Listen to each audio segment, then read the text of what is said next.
ஆயுத எழுத்து நேயர்களுக்கு அன்பு வணக்கங்கள். இன்று மாலையில் இந்த நிகழ்ச்சிக்கான தலைப்பை தயார் செய்யும் பொழுது உருவான தலைப்பு சசிகலா வெர்சஸ் பன்னீர்செல்வம், மௌனம் கலைப்பாரா ஆளுநர் என்பது.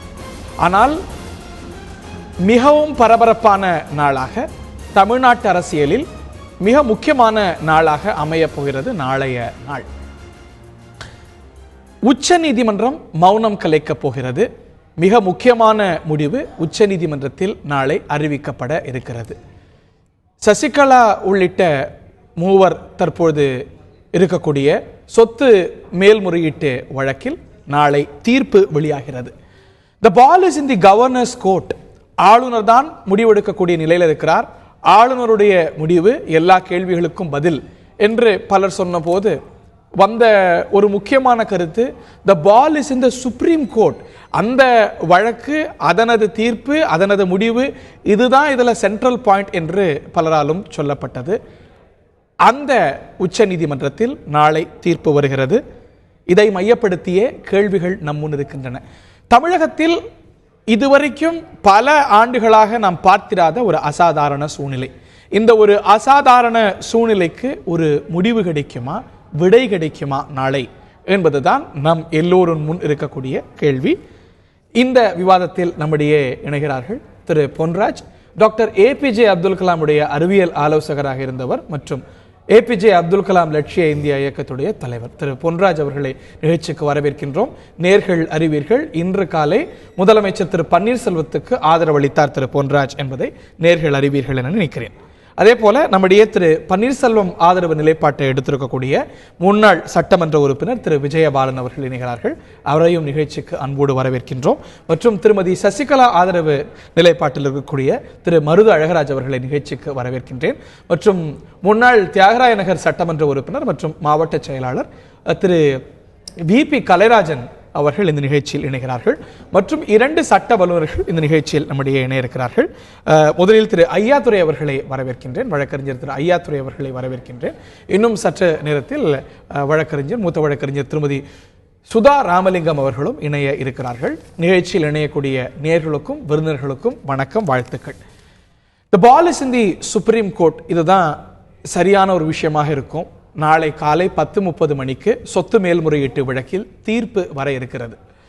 இந்த சொத்து வழக்கு என்று எடுத்துக்கொண்டோமானால் இந்திய நீதித்துறை வரலாற்றில் பல விஷயங்கள்ல தி ஃபர்ஸ்ட் என்று சொல்லலாம். ஒரு மாநிலத்திலிருந்து இன்னொரு மாநிலத்துக்கு போனது, அதன் ஊடாக பல கிளை துணை வழக்குகள், முறையீடுகள் வந்தது என பல விசித்திரமான, பல வித்தியாசமான திருப்பங்களை கொண்டிருந்த வழக்கு. இந்த வழக்கில் நாளை தீர்ப்பு வருகிறது. That is going to be a deciding point. நான் திரு ஐயாத்துரை அவர்கள்ட்ட தான் முதல்ல கேட்க இருக்கின்றேன். நீதிமன்றத்தின் முன்னால் இருக்கக்கூடிய வாய்ப்புகள் என்ன இந்த வழக்கை பொறுத்த வரைக்கும்?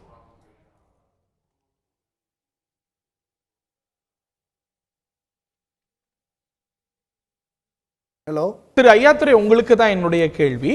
இந்த வழக்குடைய தீர்ப்பு பொறுத்த வரைக்கும் நீதிமன்றத்தின் முன்னால் இருக்கக்கூடிய வாய்ப்புகள் என்னென்ன? இல்லை, அது நாம் ஆரோட சொல்கிற மாதிரி சொல்ல முடியாது. நாளைக்கு நீதிபதிகள் தீர்ப்பு சொல்ல இருக்கிறார்கள். அதை நாம் பொறுத்திருந்து பார்க்க வேண்டும். அது எப்படி தீர்ப்பு வரும் என்றெல்லாம் நாம் ஆரோடம் சொல்ல இயலாது. இல்லை, அது சரி. பட் ஆனால் ஒரு பாசிபிள் சினரியோஸ் அப்படின்னு ஒரு 3 நாள் இருக்கலாம் இல்லையா? கன்விக்ஷன், அக்விட்டல், இல்லை ரீட்ரையல், ஸ்பிளிட் ஜட்ஜ்மெண்ட், இந்த மாதிரி ஒரு பாசிபிள் வாய்ப்புகள் இப்படித்தான் வரும்னு நம்ம யாருமே யூகிக்க முடியாது, யூகிக்கவும் கூடாது. பட் ஒரு பாசிபிள் சினரியோஸ் அப்படின்னு பார்க்கும்போது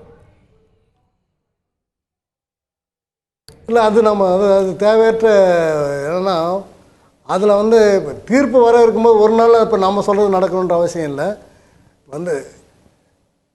ஏற்கனவே அவர் கீழ்கோர்ட்டு நீதிமன்ற தீர்ப்பு வழங்கியிருக்க இருவரும் குற்றவாளிகள் என்று. அதன் மீது மேற்கோர்ட்டு உயர்நீதிமன்றம், கர்நாடக உயர்நீதிமன்றம் அவர்களை விடுதலை செய்துள்ளது. அதன் மீது கர்நாடக உயர்நீதிமன்றம், கர்நாடக அரசு உச்ச நீதிமன்றத்தில் மேல்முறையீடு செய்துள்ளது. தீர்ப்பு இத்தனை கிட்டத்தட்ட 7 மாதங்கள் கழித்து தீர்ப்பு வர இருக்கிறது. அதனால நம்ம தீர்ப்பு எப்படி வரும் என்று நம்மால் யூகிக்க முடியாது, யூகிக்க கூடாது. நீங்க சொல்றது எல்லாமே நாம அறிந்த ஃபேக்ட்ஸ் சொல்ல முடியாது. ஒரு சட்ட வல்லுநரா இத பற்றி உங்களுடைய முதற்கட்ட பார்வைகள் என்னன்னு பதிவு செய்யுங்க. ஆமாம், இல்ல இதுல உங்களோட முதற்கட்ட பார்வை என்ன? இதுல வந்து சட்ட ரீதியா கவனிக்க வேண்டிய விஷயங்கள், முன்னிறுக்கக்கூடிய விஷயங்கள், உங்களுடைய சட்ட ரீதியா அதை எப்படி நம்ம பார்க்கலாம்னு நினைக்கிறீங்க? I am sure you have some observations on this. எப்படிங்க? இதுல உங்களுடைய முதற்கட்ட அப்சர்வேஷன் என்னன்னு தெரிஞ்சுக்க விரும்புறேன். நம்ம எல்லாருக்கும் தெரியும் நாளைக்கு தீர்ப்பு வர போகுதுன்னு. தீர்ப்பு யாருமே யூகிக்க முடியாது, நீங்க நான் எந்த சட்ட வல்லுநரும். பட் இதுல உங்களுக்கு ஒரு அப்சர்வேஷன் இருக்கு இல்லையா? அது இந்த இல்ல இந்த தீர்ப்பு வந்ததுனால இந்த உச்சநீதிமன்றத்திலே தீர்ப்பு வந்து முன்னாள் மறைந்த முதலமைச்சர் ஜெயலலிதாவுக்கும் திருமதி சசிகலாவுக்கும் எதிராக தீர்ப்பு வந்தால் திருமதி சசிகலா அவர்கள் முதலமைச்சராக வருவது தடைபடும்.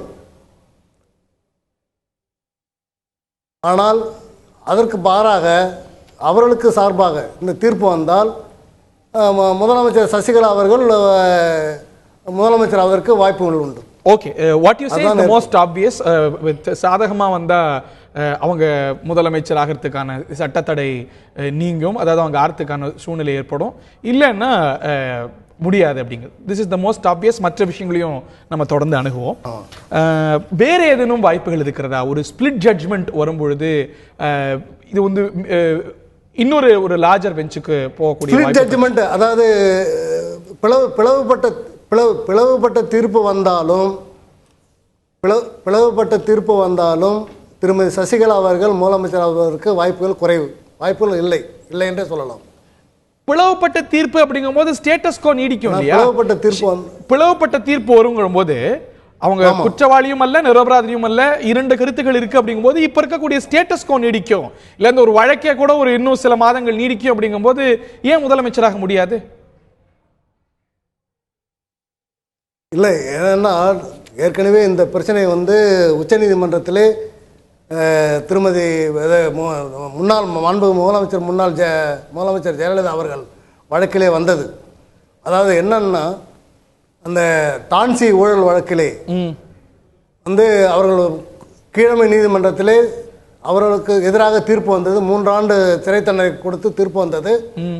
அந்த சமயம் அவர்கள் உயர்நீதிமன்றத்திலே மேல்முறையீடு செய்திருந்தார்கள். மேல்முறையீடு செய்து அந்த சிறை தண்டனை நிறுத்தி வைக்கப்பட்டது. அப்பொழுது வந்து திருமதி ஜெயலலிதா அப்போது இருந்த செல்வி ஜெயலலிதா அவர்கள் மற்றும் திருமதி சசிகலா அவர்கள் மேல்முறையீடு மனுவிலே ஒரு இடைக்கால மனு தாக்கல் செய்து இந்த தண்டனை இந்த ஜட்ஜ்மெண்ட்டே ஸ்டே பண்ணணும் அப்படின்னு சொல்லி சொன்னாங்க. அதை வந்து உயர்நீதிமன்றம் மறுத்து விட்டது. அந்த சமயத்திலேயே 2001 தேர்தல் வந்தது. தேர்தல் வந்தபோது அப்போது செல்வி ஜெயலலிதா அவர்கள், மறைந்த முன்னாள் அமைச்சர் ஜெயலலிதா அவர்கள் தான் முதலமைச்சர் ஆவார் என்று அவரை முன்னிலைப்படுத்தி பிரச்சாரங்கள் செய்யப்பட்டு அன்றைய அண்ணா திராவிட முன்னேற்ற கழகம் பெரும்பான்மையில் வெற்றி பெற்றது. பெரும்பான்மையில் வெற்றி பெற்ற போது அது செல்வி ஜெயலலிதா அவர்கள் ஏற்கனவே அந்த பெயில் ஜாமீனில் வந்ததனால் சட்டமன்றத்தில் உறுப்பினர்கள் சட்டமன்ற கட்சி செல்வி ஜெயலலிதா அவர்களை அவை தலைவராக தெரியல. நம்ம தொடர்ந்து அணுகலாம். Hold on your thoughts sir. நம்ம தொடர்ந்து அணுகலாம். தொடர்ந்து அழைப்பில் இருங்க ஐயாத்துறை. இந்த நிலையில மூத்த வழக்கறிஞர் திருமதி சுதா ராமலிங்கம் அவர்கள் நம்முடைய இணைகிறார். நான் தொடர்ந்து வரேன். மற்ற விருந்தினர்களுடைய கருத்தையும் விரிவாக கேட்க வேண்டியிருக்கிறது. Hold on your thoughts. திருமதி சுதா ராமலிங்கம், உங்களுடைய முதற்கட்ட அப்சர்வேஷன்ஸ், நீதிமன்றம் முன்னாடி இருக்கக்கூடிய வாய்ப்புகள் என்ன? ஒரு சட்ட வல்லுநராக உங்களுடைய முதற்கட்ட கருத்து. திரு ஐயாசாமி சொன்னது போல ஆப்வியஸ் வந்துட்டு கன்விக்ட் ஆனாங்கன்னா அவங்களால சீஃப் மினிஸ்டர் ஆக முடியாது. அக்விட்டல் வந்தது அப்படின்னு சொன்னால் ஆகலாம் அப்படிங்கிறது தான். இன்னொன்று நீங்கள் கேட்ட மாதிரியான ஸ்பிளிட் ஜட்ஜ்மெண்ட்டாக வந்தது அப்படிங்கும்போது அது வந்து தேர்ட் கோர்ட்டுக்கு இன்னொரு ஜட்ஜ் கிட்ட போகும். ஸோ 3 பேராக முடிவு பண்ண வேண்டிய ஒரு சூழ்நிலை வரும். அப்போ வந்து இந்த ஸ்டேட்டஸ் கோ நீங்கள் சொன்ன மாதிரி ரிமைன் ஆகும். அந்த இன்டரிம் பீரியடில் வேணுமென்றால் சசிகலாவை நியமிக்கலாம் அப்படின்னு தான் நான் பார்க்கிறேன். அப்படியும் இல்லைன்னா 4வது பாசிபிலிட்டி ஒன்று உண்டு.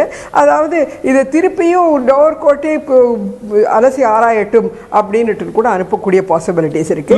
இந்த மாதிரியான 4 பாசிபிலிட்டிஸ் இருக்கின்றன. lower court என்னும்போது the high court it depends upon the Supreme Court's wish. If it is going to be factual analysis, could be the trial court, but if it is going to be anything else, it could also say this tell the High Court to look at the things.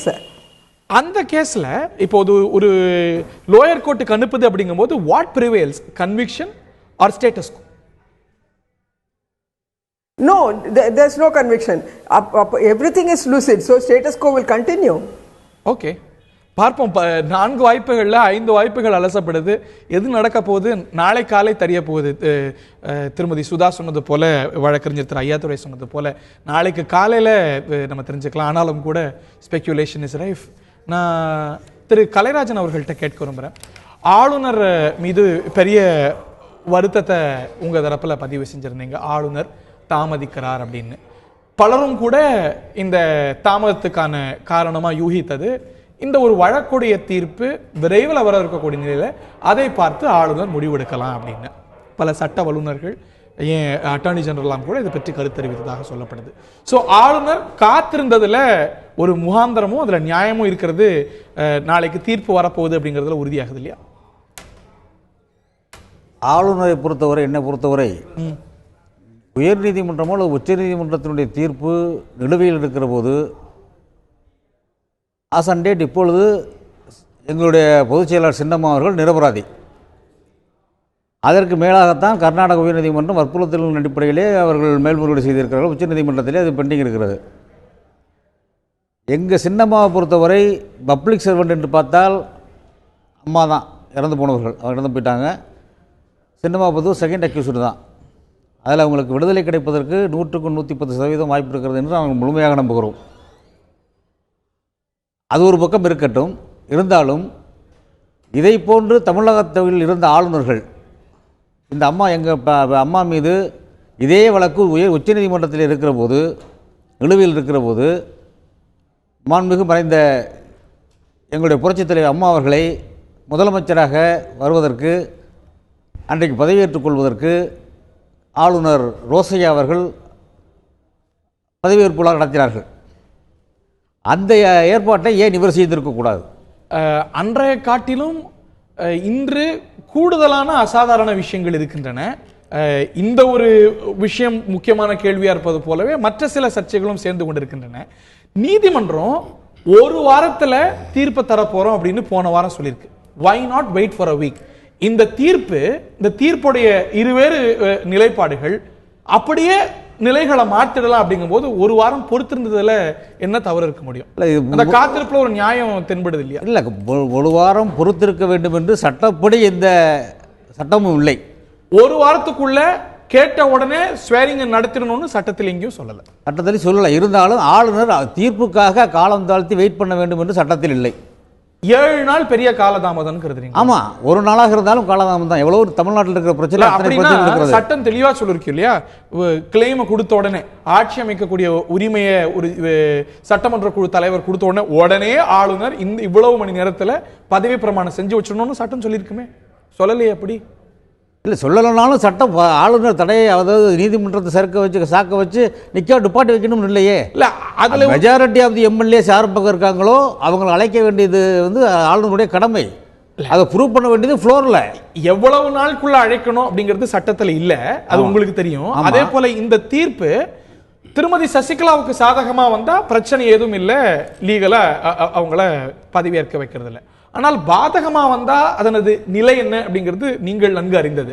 So governor has also got to look into the stability. அது ஒரு வாரத்துல வரப்போகுது அப்படிங்கும்போது நாட்டுடைய பல சட்ட வல்லுநர்கள், முன்னாள் அட்டர்னி ஜெனரல், இன்னாள் அட்டர்னி ஜெனரல் இப்படி கருத்து சொல்லி இருக்கிறதுக்கான வாய்ப்பு தானே இருக்கு. That's also proving to be prudent இல்லையா? இல்ல, இதுல தமிழ்நாட்டில் ஏகப்பட்ட பிரச்சனை சம்பந்தமாக நடந்து கொண்டிருக்கிற போது ஆளுநர் மகாராஷ்டிரா போகிறார், பம்பாய் போகிறார், டெல்லி போகிறார். தமிழ்நாட்டில் என்ன நடக்குதுங்கிறத பற்றி கேட்கவே இல்லை. 4-5 நாட்களுக்கு பிறகுதான் வருகிறார். வந்துதான் இந்த மாதிரி இங்கே பிரச்சனை நடக்குதுன்னு தெரியுது. அதற்கு பிறகு 2 பேரையும் அழைக்கிறார். ஏற்கனவே ஓ பன்னீர்செல்வம் ராஜினாமா கடிதம் கொடுத்து விட்டார். அவர் இல்லாத போது இவர் வாங்கி ஏற்றுக்கொண்டு முடித்து விட்டார். அதற்கு பிறகு பன்னீர்செல்வத்தை இவர் அழைக்க வேண்டிய நிர்பந்தமே இல்லை, அழைக்க வேண்டிய தேவையும் இல்லை. சட்டப்படி அழைக்க வேண்டிய தேவையும் இல்லை. திருப்பி மீண்டும் போய் பார்த்துருக்கிறார் பன்னீர்செல்வம், ஆளுநரை போய் பார்த்துருக்கிறார். ஆனால் எங்கள் அம்மா சின்னம்மா அவர்கள் கொடுத்துருக்கிறார்கள். இவ்வளவு எண்ணிக்கை அதிகமாக 117 பேர் தான் எங்களுக்கு தேவை, 127 பேர் எங்களிடத்தில் இருக்கிறார்கள் என்று பட்டியலை கொடுத்திருக்கிறார்கள். கொடுத்திருக்கிற போது வேண்டுமென்றே குதிரை பேரம் நடத்துவதற்காக இன்றைக்கி இந்த ஒரு வாரத்தில் பார்த்தீங்கன்னா 10 எம்பி அங்கே போயிருக்கான், 11 எம்பி அங்கே போயிருக்கிறார்கள் என்று சொன்னால் இதை இன்னும் சில பேரை விலைவேசி வாங்கப்படுகிறார்கள் என்ற குற்றச்சாட்டு இன்றைக்கு மக்கள் மத்தியில் இருக்கிறது. அதே போல குற்றச்சாட்டு எம்பிக்களை ஒரே இடத்துல வைக்க வேண்டிய அவசியம் என்ன? அவங்க ஒரு ஃப்ரீவில் தான் ப்ரிவேல் ஆகுது அப்படின்னா அவரவர் இடத்துல இருக்கலாமே அப்படிங்கிற கேள்வியெல்லாம் எழுது. நம்ம ஏற்கனவே அதை அணுகியிருக்கோம், தொடர்ந்தும் அணுக போறோம். நான் திரு ஓபிஎஸ் அவர்களை ஆதரிக்கக்கூடிய திரு விஜயபாலன் அவர்கள்ட்ட கேட்க விரும்புகிறேன். தற்போது வந்திருக்கக்கூடிய செய்தி, மேலும் ஒரு சட்டமன்ற உறுப்பினர் திரு பன்னீர்செல்வத்தை ஆதரிக்கிறார் அப்படின்னு. மதுரை தெற்கு எம்எல்ஏவையும் சேர்த்தாலும் கூட எண்ணிக்கை 8 அப்படிங்கிற அளவில் தான் இருக்கு. ஒற்றை இலக்கத்தில் தான் எம்எல்ஏக்களுடைய எண்ணிக்கை, அவர் ஆதரிக்கக்கூடிய எம்எல்ஏக்களுடைய எண்ணிக்கை இருக்கிறது. 117 அப்படிங்கிறது தேவைப்படுற மேஜிக்கல் நம்பர். அப்படிங்கும்போது ஒரு வார காலத்தில் இல்லை, இந்த ஒரு 5-6 நாட்களில் அந்த ரிவோல்ட்டுக்கு ஒரு பெரிய பலன் இருக்குன்னு நினைக்கிறீங்களா? எதிர்பார்த்த பலனை கிட்டி வருகிறது, கிடைத்து வருகிறதுன்னு நினைக்கிறீங்களா? ஓபிஎஸ் எஸ், அவர் முதலமைச்சராக வருவார். அதுக்கு வாக்கெடுப்பு கவர்னர் ஆளுநர் என்ன சொல்றாருன்னு எனக்கு தெரியாது. அவையில நிரூபிக்க 117 தேவை. அது இன்னைக்கு 8 தானே வந்திருக்கு. அது வந்திருக்கிறத பற்றி பேச முடியாது. இப்போ வந்திருக்கிறது வெளிப்படையாக உங்களுக்கு 8 இருக்கலாம். ஆனால் அதே நேரத்தில் ஓட்டெடுப்பில் கலந்துக்கக்கூடிய சட்டமன்ற உறுப்பினர்களுடைய நிலை என்னங்கிறத நீங்கள் பார்க்கலாம். இன்னைக்கு 8 பேர் வராங்க அப்படின்னா 117 பேருக்கு மேலே வர முடியும்னா உடனடியாக வர மாட்டாங்கல்ல. சேர்ந்து முயற்சி. அது காரணம் என்னன்னு கேட்டிங்கனாக்கா, அவங்க இங்கே இல்லை, அவங்கள ஒரு தனி இடத்துல வச்சுருக்கிறாங்க, அவங்க அதை மீறிட்டு வர முடியல. இன்றைக்கி கூட ஒரு தகவல் சொன்னாங்க, யாரோ ஒரு எம்எல்ஏ வந்துட்டு நான் போகிறேன்னு சொன்னதுக்கு அப்புறம் யாரோ அடிச்சிட்டாங்க, அடித்த பிறகு அவர் அந்த இதில் கீழே அந்த குளத்துலேயே இதுலேயே குதிச்சிட்ட பிறகு அதுக்கப்புறம் ஆம்புலன்ஸ் எடுத்துகிட்டு போயிருக்கிறாங்கங்கிற மாதிரி ஒரு தகவல் சொல்கிறாங்க. அது உண்மையா பொய்யான்னு எனக்கு தெரியாது. ஆதாரம் செய்திகளுக்கெல்லாம் நம்ம இடம் கொடுக்கக்கூடாது. இல்லை ஆதாரம் இல்லை, அதான் நான் சொல்கிறேன், இது உண்மையா பொய்யாங்கிற நிலைக்கு நான் வரல. அப்படிங்கும்போது இதுக்கு போவேன். ஆனால் அதே நான் சொல்கிறேன், அதே போல் சட்டமன்ற உறுப்பினர்கள் ஒரு இடத்துல அடைக்கப்பட்டிருக்கிறார்கள், அவர்கள் வெளியில் வர முடியல. வெளியில் வந்தால் தானே அவங்களுடைய கருத்துக்களை நீங்கள் கேட்கலாம். திருமதி சசிகலா பத்திரிகையாளர்கள் இந்த கேள்வியை கேட்கும்போது நீங்களே பாருங்க, எல்லாரும் இருக்கிறாங்க. அடைக்கப்பட்டிருக்கிறதுனா ஒரு இடத்துல இருக்கிறதே அதுதானே அர்த்தம். ஒரு இடத்துல கொண்டு போய் வச்சிருக்கீங்கன்னா அதுதான் அர்த்தம், வேற என்ன அர்த்தம் இருக்கு? இவ்வளவு பத்திரிகைக்காரங்க வரும்போது அடைக்கப்பட்டிருக்கிறாங்க இல்ல வதைக்கப்படுறாங்க, அவலக்குரல் எழுப்ப மாட்டாங்களா? அடைக்கப்பட்டிருக்கிறது வதைக்கப்பட்டிருக்கிறதுக்குள்ள நான் போகல. ஆனா ஒரு இடத்துல அவங்க வச்சிருக்கிறாங்க, அது பல காரணங்களால அங்க இருக்கிறாங்க, இல்லைன்னு நம்ம மறுக்க முடியாது. ஆனால் அவர்கள் வெளியில் வருகிறார்கள் என்றால் அல்லது ஓட்டெடுப்பில் கலந்துகிறார்கள் என்றால் நிலை மாறும். அண்ணன் ஓபிஎஸ் அவர்கள் முதலமைச்சர் ஆவார். ஒரு ஃப்ரீ அண்ட் ஃபேர் என்வாயன்மெண்ட் இருக்கும்போது நிலை மாறும் அப்படிங்கிறீங்க. நிச்சயமாக மாறும். திரு பொன்ராஜ் அவர்கள்ட்ட நான் கேட்க வரும்போது, இன்று நீங்க திரு பன்னீர்செல்வத்தை ஆதரிச்சிருக்கிறீங்க, அதற்கான அடிப்படை என்ன? எதனால் இந்த முடிவை எடுத்திருக்கிறீங்க? அதாவது இன்னைக்கு தமிழகத்தில் ஒரு வறட்சி நிலவுகிறது. விவசாயிகள் தற்கொலை, ஒரு 200-300 விவசாயிகள் தற்கொலை செய்திருக்கிறார்கள். இன்றைக்கி வேலையில்லா திண்டாட்டம், படித்தவர்களுக்கு வேலை கிடையாது. இன்ஜினியரிங் காலேஜ் படித்தவங்கலாம் அதுக்குரிய வேலை கிடையாது அவங்களுக்கு. தொழில்துறை நசிந்து கொண்டே இருக்கிறது. தொழிற்சாலை இன்றைக்கி போயிட்டுருக்கு. எந்த டேம்லையும் தண்ணி கிடையாது. குடிப்பதற்கே தண்ணி இல்லாத நிலைமை இன்றைக்கி ஏற்படுது. ஒரு மிகப்பெரிய வறட்சியை இந்த தமிழகம் சந்திக்க வேண்டிய சூழல் ஏற்பட்டிருக்கிறது. அது மட்டும் இல்லாமல் நீட்டு நடக்குமா நடக்காதான்ற ஒரு மிகப்பெரிய கொஸ்டின் மார்க் வேற இருக்கு. இன்னும் நிறைய பிரச்சனை, இத்தனை பிரச்சனைகள் இருக்கு. இத்தனை பிரச்சனைகளுக்கு இடையில ஒரு நிலையான அரசு இருக்க வேண்டிய சூழல் இன்னைக்கு ஏற்பட்டிருக்கு. ஆனால் இன்னைக்கு ஒரு அரசியலில் ஒரு மிக அசாதாரணமான சூழல் நிலவுகிறது. ஒரு முன்னாள் முதல்வர் செல்வி ஜெயலலிதா அவர்கள் 135 எம்எல்ஏக்களை கொண்ட ஒரு அறுதி பெரும்பான்மை மிக்க ஒரு ஆட்சியை அமைத்து விட்டு அதை அதிமுகவினுடைய சட்டமன்ற உறுப்பினர்களே ஒப்படைத்து விட்டு இன்னைக்கு மறைந்திருக்கிறார். இன்னைக்கு அதுக்காக 2-3 முறை அவரது நம்பிக்கையை பெற்ற, கட்சியிலையும் ஆட்சியிலையும் நம்பிக்கை பெற்ற ஒரு முதல்வர் அவர்கள் தான் சுதந்திரமாக பணியாற்ற விடப்பட்டால் எப்படியெல்லாம் சிறப்பாக பணியாற்ற முடியும் என்பதை அவர் நிரூபித்திருக்கிறார். வரதா புயலாக இருக்கட்டும், சென்னைக்கு தண்ணி கொண்டு வருவதற்கான தெலுங்கு கங்கை ஆந்திர முதல்வரை சந்திப்பாக இருக்கட்டும், இல்லை இளம் தமிழனின் யுக புரட்சியான ஜல்லிக்கட்டில் மத்திய அரசுக்கு சென்று அங்கு ஒரு சட்டத்தை இயற்றி இந்த வருடம் நடைபெறுவதற்கு அவர் காரணமாக இருந்திருக்கிறார். அது அடுத்து நடக்குமா இல்லைன்றது அது ரெண்டாவது விஷயம், அது கொஸ்டின். இந்த விஷயங்கள் எல்லாம் ஒரு பெர்ஃபார்மிங் முதலமைச்சராக அவர் இன்னைக்கு மக்கள் பார்க்குறாங்க. இப்போ அப்படி பார்க்குற நேரத்தில் அவரை வற்புறுத்தப்பட்டு நிர்பந்திக்கப்பட்டு நீங்கள் ராஜினாமா பண்ண வேண்டிய தேவை என்ன வந்தது? அதுதான் இங்கே கொஸ்டின். அப்போ அவர் கட்சி கட்டுப்பாடை மீறாமல் எந்த விதமான செய்யாமல் எல்லாவற்றிற்கும் தாங்கி கொண்டு ராஜினாமா பண்ணணுமா ராஜினாமா பண்ணுறேன் எல்லாத்தையும் பண்ணி கையில் ஒப்படைத்து விட்டு மன வருத்தத்தோட அவரை உருவாக்கிய தலைவியான அந்த செல்வி ஜெயலலிதா அவர்களது சமாதியில் போய் அவர் என்றைக்கு வந்து மௌன புரட்சி பண்ணாரோ அன்றைக்கு தமிழகம் அவரை உற்று நோக்கியது. அது மட்டும் இல்லை, ஒரு எளிமையானவராக அனைவரையும் அரவணைத்து செல்லக்கூடிய, அதிகாரிகளையும் மற்ற அனைவரையும் அரவணைத்து செல்லக்கூடிய ஒரு புது கலாச்சாரத்தை, ஒரு நல்ல ஒரு ஆரோக்கியமான ஜனநாயக ரீதியில் ஒரு கலாச்சாரத்தை உருவாக்கக்கூடிய முதலமைச்சராக இன்றைக்கு தமிழக மக்களும் இளைஞர்களும் அவரை பார்க்கிறார்கள். அது நீங்கள் அவரை ஆதரிக்கிறதுக்கு காரணமாக ராஷ்னால வலியுறுத்துறீங்க, கூறுறீங்க. நான் திரு மருது அழகராஜ் அவர்கள்ட்ட கேட்க வரும்போது, இன்னைக்கு எல்லாரும் எழுப்பக்கூடிய கேள்வி, தொடர்ந்து நீங்கள் எதிர்கொள்ளக்கூடிய கேள்வி, ஏன் எம்எல்ஏக்கள் ஓரிடத்துல இருக்கணும்? ஒன்று அவங்க மேலே நம்பிக்கை இல்லையா? இன்னைக்கு வந்து ஒரு சுதந்திரமாக ஒரு ஃப்ரீ அண்ட் ஃபேர் என்வாயன்மெண்ட்டில் அவரோட இடத்துல இல்லை எல்லாரும் சேர்ந்து இருக்கணும் அப்படின்னா, இன்னைக்கு அரசு ஏற்பாடு செஞ்சுருக்கக்கூடிய சட்டமன்ற செக்ரட்டரியேட்டால் அங்கீகரிக்கப்பட்டிருக்கக்கூடிய ஒரு இடம் இருக்கிறது, சட்டமன்ற உறுப்பினர் விடுதி. இந்த மாதிரி இடத்துல இருந்தால் பிரச்சனை இல்லை. தொடர்ந்து ஒவ்வொரு இடத்துல, அதுவும் சிட்டிக்கு வெளியில் அவங்க தொடர்ந்து இருப்பாங்க, அவங்க அடிக்கடி வெளியில் வர முடியாத ஒரு சூழ்நிலை இருக்குது அப்படின்னா அது ஒரு இயல்புக்கு மாறான ஒரு விஷயமா தானே இருக்கிறது. அந்த ஒரு ஃப்ரீ அண்ட் ஃபேர் என்வாயன்மெண்ட் அப்படிங்கிறது அதில் நம்மளால் உறுதியாக சொல்ல முடியுதா? உங்களுடைய வினாவுக்கு போகிறதுக்கு முன்பு ஒரு சின்ன ஒரு கருத்தை நான் சொல்லிட்டு வந்தேன். நாளைய தீர்ப்பை பற்றி ஒரு சின்ன கருத்தை நான் சொல்ல ஆசைப்படுகிறேன்.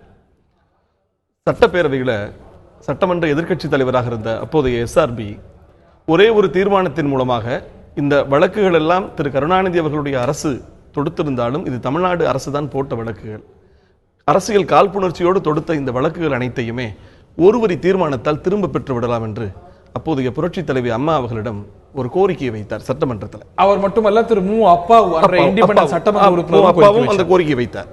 அப்பொழுது அம்மா சொன்னார்கள், நான் புறவழியிலே என் மீதான வழக்குகளை நானே திரும்ப பெற்று கொள்கிற காரியத்தை நான் செய்ய மாட்டேன்.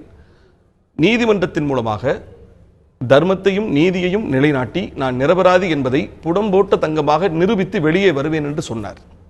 அந்த தங்க தாரகை இன்று இல்லை.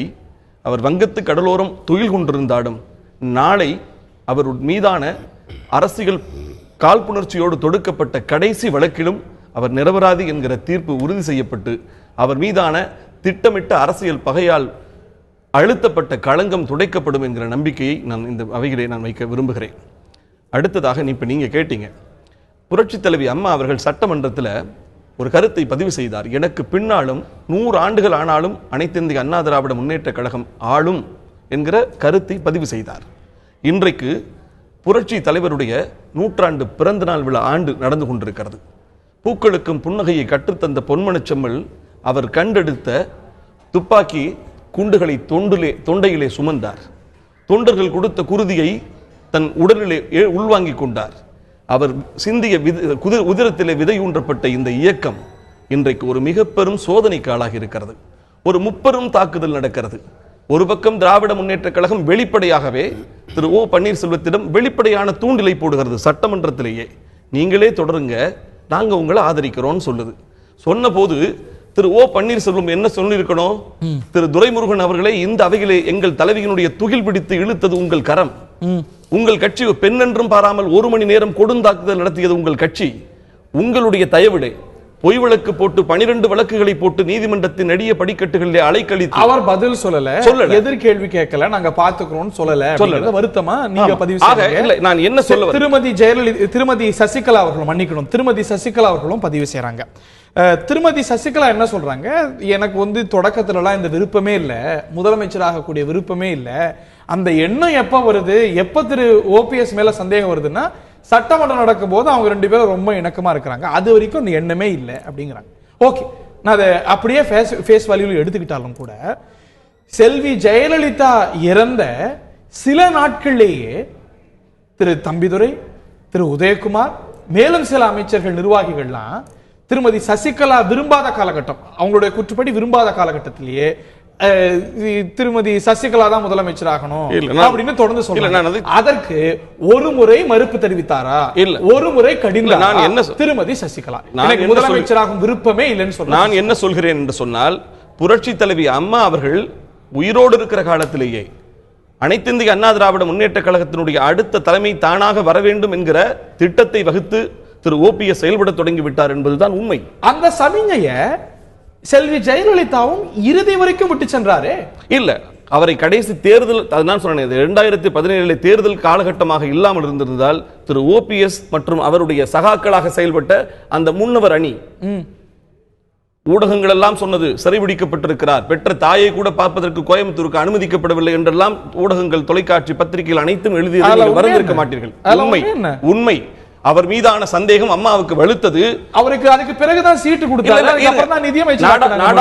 அதனால் தான் நாடாளுமன்ற தேர்தலிலே அந்த நாடாளுமன்ற தேர்தலுக்கான வேட்பாளர்களை, மாநிலங்களவை தேர்தலுக்கான வேட்பாளர்களை தேர்வு செய்வதற்கான வாய்ப்புகளை அந்த 3 அணி 4 அணிக்கெல்லாம் அம்மா கொடுத்தவங்க சட்டமன்ற தேர்தலில் மட்டும் வேட்பாளர்களை தானே தேர்வு செய்வதற்கு காரணம் என்ன தெரியுமா? அந்த தேர்தலில் திரு ஓபிஎஸ் இருந்தாருங்கிறது குறிப்பிடத்தக்கது இல்லையா? தேர்வு செய்வது பார்வையாளராக அமர்க்க வைக்கப்பட்டாரே தவிர பங்கு பெறக்கூடியவராக தேர்வு செய்யக்கூடிய சந்தர்ப்பத்தை அவருக்கு அம்மா கொடுக்கவில்லை. சரி, அதுக்கு பிறகு தேர்தல் முடிஞ்சது, அவர் வெற்றி பெற்றார். பிறகு அப்படி அவங்க மேல அதிருப்தி அப்படின்னா எப்பொழுதுமே அவர் வைத்து வந்த நம்பர் 2 பொசிஷன் ஏன் கொடுக்கல? நிதியமைச்சராக மீண்டும் அதற்கு பதவி அவருக்கு தொடர்ந்து இருந்தது. அதற்கு காரணம் முன்னாள் முதலமைச்சராக இருந்த ஒருவரை, முன்னாள் முதலமைச்சர் என்ற ஒரு அந்தஸ்தில் அமர வைக்கப்பட்ட ஒருவரை கீழே தாழ்த்துவது அது அவசியமற்ற விமர்சனங்களை உருவாக்கும் அப்படின்னு நீங்க சொல்றீங்க. பிறகு அவர் உடல்நிலை பாதிக்கப்படுது, அப்பல்லோல இருக்கிறாங்க. அவங்க தொடர்ந்து அவங்களுடைய இலாக்காக்களை நிர்வகிக்க முடியாத ஒரு சூழ்நிலை வந்தபோது ஆளுநர் மாளிகை கன்ஃபார்ம் பண்றபடி, அதிமுக கன்ஃபார்ம் பண்றபடி அது செல்வி ஜெயலலிதாவுடைய கான்ஷியஸ் டிசிஷன். அவங்களுடைய கான்ஷியஸ் டிசிஷன் படி செல்வி ஜெயலலிதா வைத்த முதலமைச்சர் என்ற அளவில் வைத்த இலாக்காக்கள் யாருக்கு டிரான்ஸ்பர் பண்ணப்படுது? வேற யாருக்கா? திரு ஓ பன்னீர்செல்வம். கடைசியா அவங்க எடுத்த ஒரு மிக முக்கியமான நிர்வாக முடிவு அவங்களுடைய இலாக்காக்களை டிரான்ஸ்பர் பண்றது. கவர்னர் கிட்ட சொல்லி யார்கிட்ட டிரான்ஸ்பர் பண்றது? திரு ஓ பன்னீர்செல்வம் அவர்கள். ஒண்ணுதான், அதாவது உடல் நோய்வாய்ப்பட்டு மருத்துவமனைக்கு போன அம்மா இன்னொரு அதிகார பீடத்தை உருவாக்க வேண்டாம், இவரிடம் இருக்கட்டும் என்று கொடுத்தார்கள். சோ அதுதான் அவங்களுடைய சமீப இல்ல, இவரிடம் இருக்கட்டும் என்று கொடுத்தார்கள். திரு எடப்பாடி பழனிசாமி கொடுத்திருக்கலாமே, அவர் மேல அதிருப்தி இருக்கு, அவருடைய செயல்பாடு 2016ல இருந்து செயல்பாடு சரியில்லை அப்படின்னு இன்னொரு அதிகார பீடம் உருவாக்கப்பட வேண்டாம் என்று எடுத்த முடிவு அது ஒரு அரசியல் நோக்கத்தில் தான். அதுதானே அவங்களுடைய மெசேஜா இருந்திருக்கு. இன்னொரு அரசியல் பீடம் வேண்டாம்ங்கறதானே. இல்ல, நான் அதை கேக்குறேன்ல, அவங்க இருக்கிற போது அது, அவர்கள் இல்லாத போது அனைத்திந்திய அண்ணா திராவிட முன்னேற்ற கழகத்தினுடைய தொண்டர்கள் என்ன விரும்புகிறார்கள், அனைத்திந்திய அண்ணா திராவிட முன்னேற்ற கழகத்தினுடைய தேர்ந்தெடுக்கப்பட்ட சட்டமன்ற உறுப்பினர்கள் என்ன முடிவெடுக்கிறார்கள் என்பதை பொறுத்து அவர் ஆட்சியில் இருக்க முடியாத ஒரு சூழ்நிலை எப்போதெல்லாம் வந்ததோ, ஏன் உடல் நோய் வாய்ப்பட்ட போது ஏற்பட்டதோ, அவர் நமக்கு காட்டிய ஒரு வெளிப்படையான சமயத்தில் இன்னும் சொல்ல போனால் இவருடைய பணிவு உண்மையான பணிவு என்று அவருக்கான நற்சான்றிதழை கொடுத்தது சின்னம்மாவும் அன்றைக்கு பெரியகுளம் நாடாளுமன்ற உறுப்பினராக இருந்த திரு டிடிவி தினகரன் தான். இவர்கள் இருவரும் தான் இவர் நல்ல மனிதர் என்ற நற்சான்றிதழை கொடுத்தார்கள். அப்படி ஒருவர்கிட்ட இன்னொரு தட்டு அறிமுகமாகும் போது நற்சான்று நிறைய பேர் கொடுத்திருக்கலாம். திருமதி சசிகலா பற்றி செல்வி ஜெயலலிதா கிட்ட தொடக்க காலத்துல பல நற்சான்று கொடுத்திருக்கலாம். அந்த நற்சான்றுக்கு என்றைக்குமே அவர்கள் பெருள நடந்து கொள்ளவில்லை. உள்ளிட்ட பல அறிமுகத்தில் அதற்கு ஒரு அதீத வெயிட்டேஜ். இப்பொழுது சின்னம்மா அவர்களை பொறுத்தவரை எத்தனையோ வழக்குகள், ஏற்ற இறக்கங்கள், எத்தனையோ துன்பங்கள், எத்தனையோ அரசியல்வாதிகள் இந்த இயக்கத்தில் அனைத்து இந்திய அண்ணா திராவிட முன்னேற்ற கழகத்திலே அமைச்சராக இருந்தவர்கள் 96 தோற்று போனவுடன், அம்மாவும் தோற்றவுடன் வீடு துடைப்போம், தோட்ட வேலை செய்வோம், அம்மாவுக்காக எங்கள் உயிரையே கொடுப்போம் என்றெல்லாம் அறிக்கை விட்டவர்கள் எங்கெங்கே ஓடினார்கள், எந்தெந்த இயக்கத்துக்கு ஓடினார்கள் என்பதெல்லாம் தெரியும். ஆனால் எத்தனை வழக்குகள், அது சிபிஐ வைத்து தொடுத்த வழக்குகள் ஆனாலும் சரி, எத்தனை சிறைக்கூடங்களாக இருந்தாலும் சரி, இன்பத்திலும் துன்பத்திலும் உற்றுநல் தோழியாக, பெற்றெடுத்த தாயாக, பிள்ளையாக, சேயாக இருந்தவர் சின்னம்மா. அவர் என்றைக்குமே அவருடைய அந்த நற்சான்றிதழை பொய்யாக்கவில்லையே. பர்சனல் ஸ்பேஸ்ல அதிமுக்கியமான இடம் வகித்திருக்காங்க, மாற்றுக்கிறது இல்ல. ஒரு பொலிட்டிக்கல் லீகசில தான் இன்னைக்கு இல்ல. இப்ப நான் என்ன ஒண்ணு, நீங்க அந்த ஆளுநர் விவகாரம் சொல்ல வந்தீங்க, அடைத்து வைத்திருக்கிறார்கள் என்ற குற்றச்சாட்டு தவறு. அடைத்து வைத்திருக்கிறார்கள் என்ற குற்றச்சாட்டு இன்னைக்கு சொல்றாங்க. யாரு சொல்றா? ஓபிஎஸ் தரப்பு சொல்றாங்க. நான் கேட்கிறேன், மற்ற எதிர்க்கட்சி நான் கேட்கிறேன், இல்ல இவர்கள் சொல்வது தவறு. ஏன் என்று சொன்னால், ஜானகி ஜே என்கிற பிளவு வந்தது. அம்மாவுடைய சட்டமன்ற உறுப்பினர்களை எல்லாம் பேருந்துகளிலே வைத்து திரு திருநாவுக்கரசு அவர்கள் தலைமையிலே சென்னையிலே வைக்கல, ஊட்டி கொடைக்கானல் அழைச்சிட்டு போனாங்க. அப்பொழுதுதானா அம்மா சட்டமன்ற உறுப்பினர்கள் எல்லாம் பேருந்துகளில் அடைத்து கடத்தி வைத்தார் என்று இவர்கள் சொல்வார்களா? இல்ல, அது நீங்க சொல்லலாம். ஒரு முன்னுதாரணம் இருக்கு. இது இந்தியாவில் எப்படி என்றால், வல்லூர்களுடைய கழுகு பார்வையிலிருந்து நான் பேச தன் குஞ்சுகளை காப்பாற்றுவதற்கு ஒரு தாய்க்கோழி அடைகாப்பது போல அடைகாக்க வேண்டிய அவசியம் மக்கள் வந்திருக்கிறது. தேர்ந்தெடுக்கப்பட்டு விருப்பு இல்லாம மக்கள் பணியாற்றக்கூடிய சட்டமன்ற உறுப்பினர்களை குஞ்சுகள் தாய்க்கோழி இல்ல இல்ல சேய்க்கோழின்னு இல்ல சொல்றதெல்லாம் இல்ல சரியா சகோதரர், நான் ஒண்ணு சொல்றேன். இன்றைக்கு இந்த இயக்கத்தின் மீது குறிவைத்திருப்பவர்கள் சாதாரணப்பட்டவர்கள் அல்ல. தாய் இல்லா பிள்ளையாக, பிள்ளை இல்லா சொத்தாக இருக்கிறது அதிமுக. ஆளுக்கு ஒரு பக்கம் பித்து விடலாம் என்று, அபகரித்து விடலாம் என்று ஆசைப்படுகிறார்கள். நான் தான் திருப்பி சொல்றேன், இந்த இயக்கத்தின் மீது தொடுக்கப்பட்டிருக்கும் ஒரு மறைமுக யுத்தம். அதனால நீங்க ஒண்ணு வேண்டாம், ஆளுநரே எவ்வளவு அவகாசம் கொடுக்கிறார். அரசியல் சாசனப்படி தான் அவர் முடிவெடுக்கணுமே தவிர அரசியல் சூழலை வைத்தெடுக்க கூடாது. அவர் அரசியல் சூழலை வைத்துக் கொண்டு தொடர்ந்து சந்தர்ப்பம் கொடுக்கிறார். திரு ஓபிஎஸ் அவர்களுக்கு கொடுக்கிறாரோ என்ற சந்தேகம் மக்களுக்கு வந்துவிட்டது. ஓகே, நீங்க அதுல மக்கள், பத்திரிகையாளர்கள் எல்லாரோட பக்கமும் பால திருப்பி விடுறீங்க, அண்டர்ஸ்டாண்டபிளி. திரு விஜயபாலன் சில கருத்துக்களை சொல்ல முற்பட்டீங்க. உங்கள்கிட்ட கேட்கக்கூடிய சில கேள்விகளும் இருக்கு. ஏற்கனவே நீங்க சொல்ல வந்த கருத்துக்களை முடிச்சிருங்க. அதாவது அம்மாவால் அடையாளம் காட்டப்பட்டவர் அண்ணன் ஓபிஎஸ். பல முறை 2-3 முறைகள் முதலமைச்சராக அம்மாவாலே அடையாளம் காட்டப்பட்டவர். அதை யாரும் மறுக்க முடியாது. அவர் எளிமையானவர் என்பதுக்கு ஒரு நாள், அதாவது ஒரு மனிதன் நடிக்கணும்னாக்கா ரொம்ப நாள் நடிக்க முடியாது. இந்த மாதிரியான கருத்துக்களை அவங்க ஒரு நிறைய காரணம் அதுக்கு நான் பதில் சொல்லணுமே அவங்களுக்கு. சார் சொல்றதுக்கு நான் சொல்லணும்ல. ஸ்பெசிபிக்ஸ் குள்ள போய்டலாம்னு நினைக்கிறேன். நம்ம ஸ்பெசிபிக்ஸ் குள்ள அன்றைக்கு இல்ல சசிகலா அப்படினா அவர் ஒரு 10 காரணம், நான் ஒரே நீங்க ஒரு 10 காரணம் அடுக்குவீங்க. இல்ல நான் புரிஞ்சுக்கிறேன். அது நிறைய பிரஸ் கான்ஃபரன்ஸ் செய்யப்பட்டது. ரெண்டு தரப்புல ஒரு 2 கருத்தை மட்டும் சொல்லிடுறேன் ப்ளீஸ். நான் ரொம்ப போகல. இப்போ அன்றைக்கு திருநாவுக்கரசு அப்புறம் கே சாரும் கொண்டுட்டு போனாங்க. அன்னைக்கு அணிகள் பிரிக்கும் பொழுது அன்னைக்கு அந்த பிரச்சனை வந்துச்சு. கொண்டு போய் கே சாருடைய மில்லில் அடைச்சிட்டாங்க எம்எல்ஏக்களை அப்படிங்கிற மாதிரி. ஆனா அது அந்த இது தவறு என்றால் அதுவும் தவறு இல்ல. அந்த நிகழ்ச்சிக்குள்ள இல்ல அந்த நிகழ்ச்சிக்குள்ள போனோம்னா நிறைய கதைகள் இருக்கு, அதை பேச முடியாது இப்ப.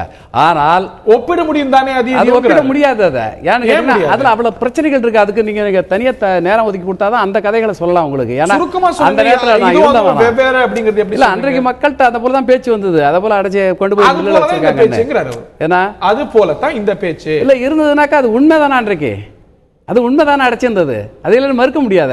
விடலையா பொங்கலுக்கு கூட அவங்க வீட்டுக்கு போகலையே. அன்னைக்கு யார் மேல குற்றச்சாட்டு? அன்னைக்கு யார் மேல? அன்றைக்கு கே சார் திருநாவுக்கரசு மேல குற்றச்சாட்டு. அணிங்கிற பிரச்சனையோட அன்னைக்கு அன்னைக்கு ஜே அணி மேலயா ஜானி மேலயா? அது அதாவது அதுல அம்மா ஜே அணியா ஜானியாங்கிறத விட அதை செய்தது இவர்கள். அப்படிதாங்க. அது குற்றச்சாட்டு ஜே அணி மேல வந்ததா இல்லையா? அது வரலாம். அது நான் வரக்கூடாது சொல்லல. அப்பனா அத அந்த குற்றச்சாட்டு இல்ல. அன்றைக்கு அந்த பிரச்சனை வந்தது இல்ல. அதே போல இன்றைக்கு பிரச்சனை வந்திருக்குது. நான் என்ன சொல்றேன், அம்மாவால அடையாளம் காட்டப்பட்டவர் அவரை போட்டுருக்காங்க. அன்னைக்கு சர்ச்சையோட மையப்புள்ளியா இருந்தது யாரு? அன்னைக்கு ஜே அணி தானே. இல்ல ஜேனி தான் இருந்துச்சு, நான் இல்லைன்னு மறுக்கல. அது 2 தரப்புமே இப்போ இன்னைக்கு எல்லாமே மிங்க் ஆகி அதில் யார் எங்கே இருக்காங்கன்னு தெரியாத நிலைக்கு போயிட்டு அதனால அதை பேச வேண்டிய அவசியம் இல்லை. ஏன்னா பலருக்கு சங்கடங்களாக போயிடும். அது அதை விட்டுருங்க. ஆனால் அதே நேரத்தில் இன்றைக்கு ஓபிஎஸ் அண்ணா வந்திருக்காருனாக்கா ஒரு அமைச்சராக இருக்காரு, எளிமையாக இருக்காரு. ஒரு மனிதன் எளிமையாக தன்னை காட்டிக்கொள்ள நடிக்கிறான் என்றால் எத்தனை காலம் நடிக்க முடியும்? அவர் என்றைக்கு இந்த இயக்கத்தில் அம்மாவை ஏற்றுக்கொண்டு அம்மாவுக்காக பாடுபட்டாரோ அன்றையிலிருந்து அவர் எளிமையினுடைய உருவமாகத்தான் இருக்கிறார். யாரிடத்திலே பழகினாலும் யாரிடத்திலே வந்தாலும் நான் கேட்பதெல்லாம், அம்மாவால் அடையாளம் காட்டப்பட்ட ஒருவர் முதலமைச்சராக வருவதற்கு ஏன் தடை செய்ய வேண்டும்? அவர் நீங்க தொடர்ந்து கேட்டு வரீங்க, அதோட ராஷனலை புரிஞ்சுக்கிறேன். இது ஒரு கருத்தை சொல்லிடுறேன். அதுல எழக்கூடிய தொடர் கேள்விகள் என்ன, இன்னைக்கு சில முக்கியமான நிலைப்பாடுகளை திரு பன்னீர்செல்வம் எடுக்கிறார், சில முக்கியமான கேள்விகளை எழுப்புறார். உதாரணத்துக்கு செல்வி ஜெயலலிதா வாழ்ந்த இல்லத்தை ஒரு புது சொத்தாக பொதுமக்கள் பயன்பாட்டுக்கு திறந்து விடணும் அப்படின்னு. இந்த எண்ணம் ஏன் இந்த நாட்டுடைய முதலமைச்சரா 60 நாட்கள் கிட்ட இருந்த அவர்கிட்ட தோணவே இல்லை? திருமதி தீபா செல்வி ஜெயலலிதாவுடைய நீஸ், அண்ணன் மகள், அவங்கள அனுமதிக்கல அப்படின்னு வருத்தத்தை பதிவு செய்றார்.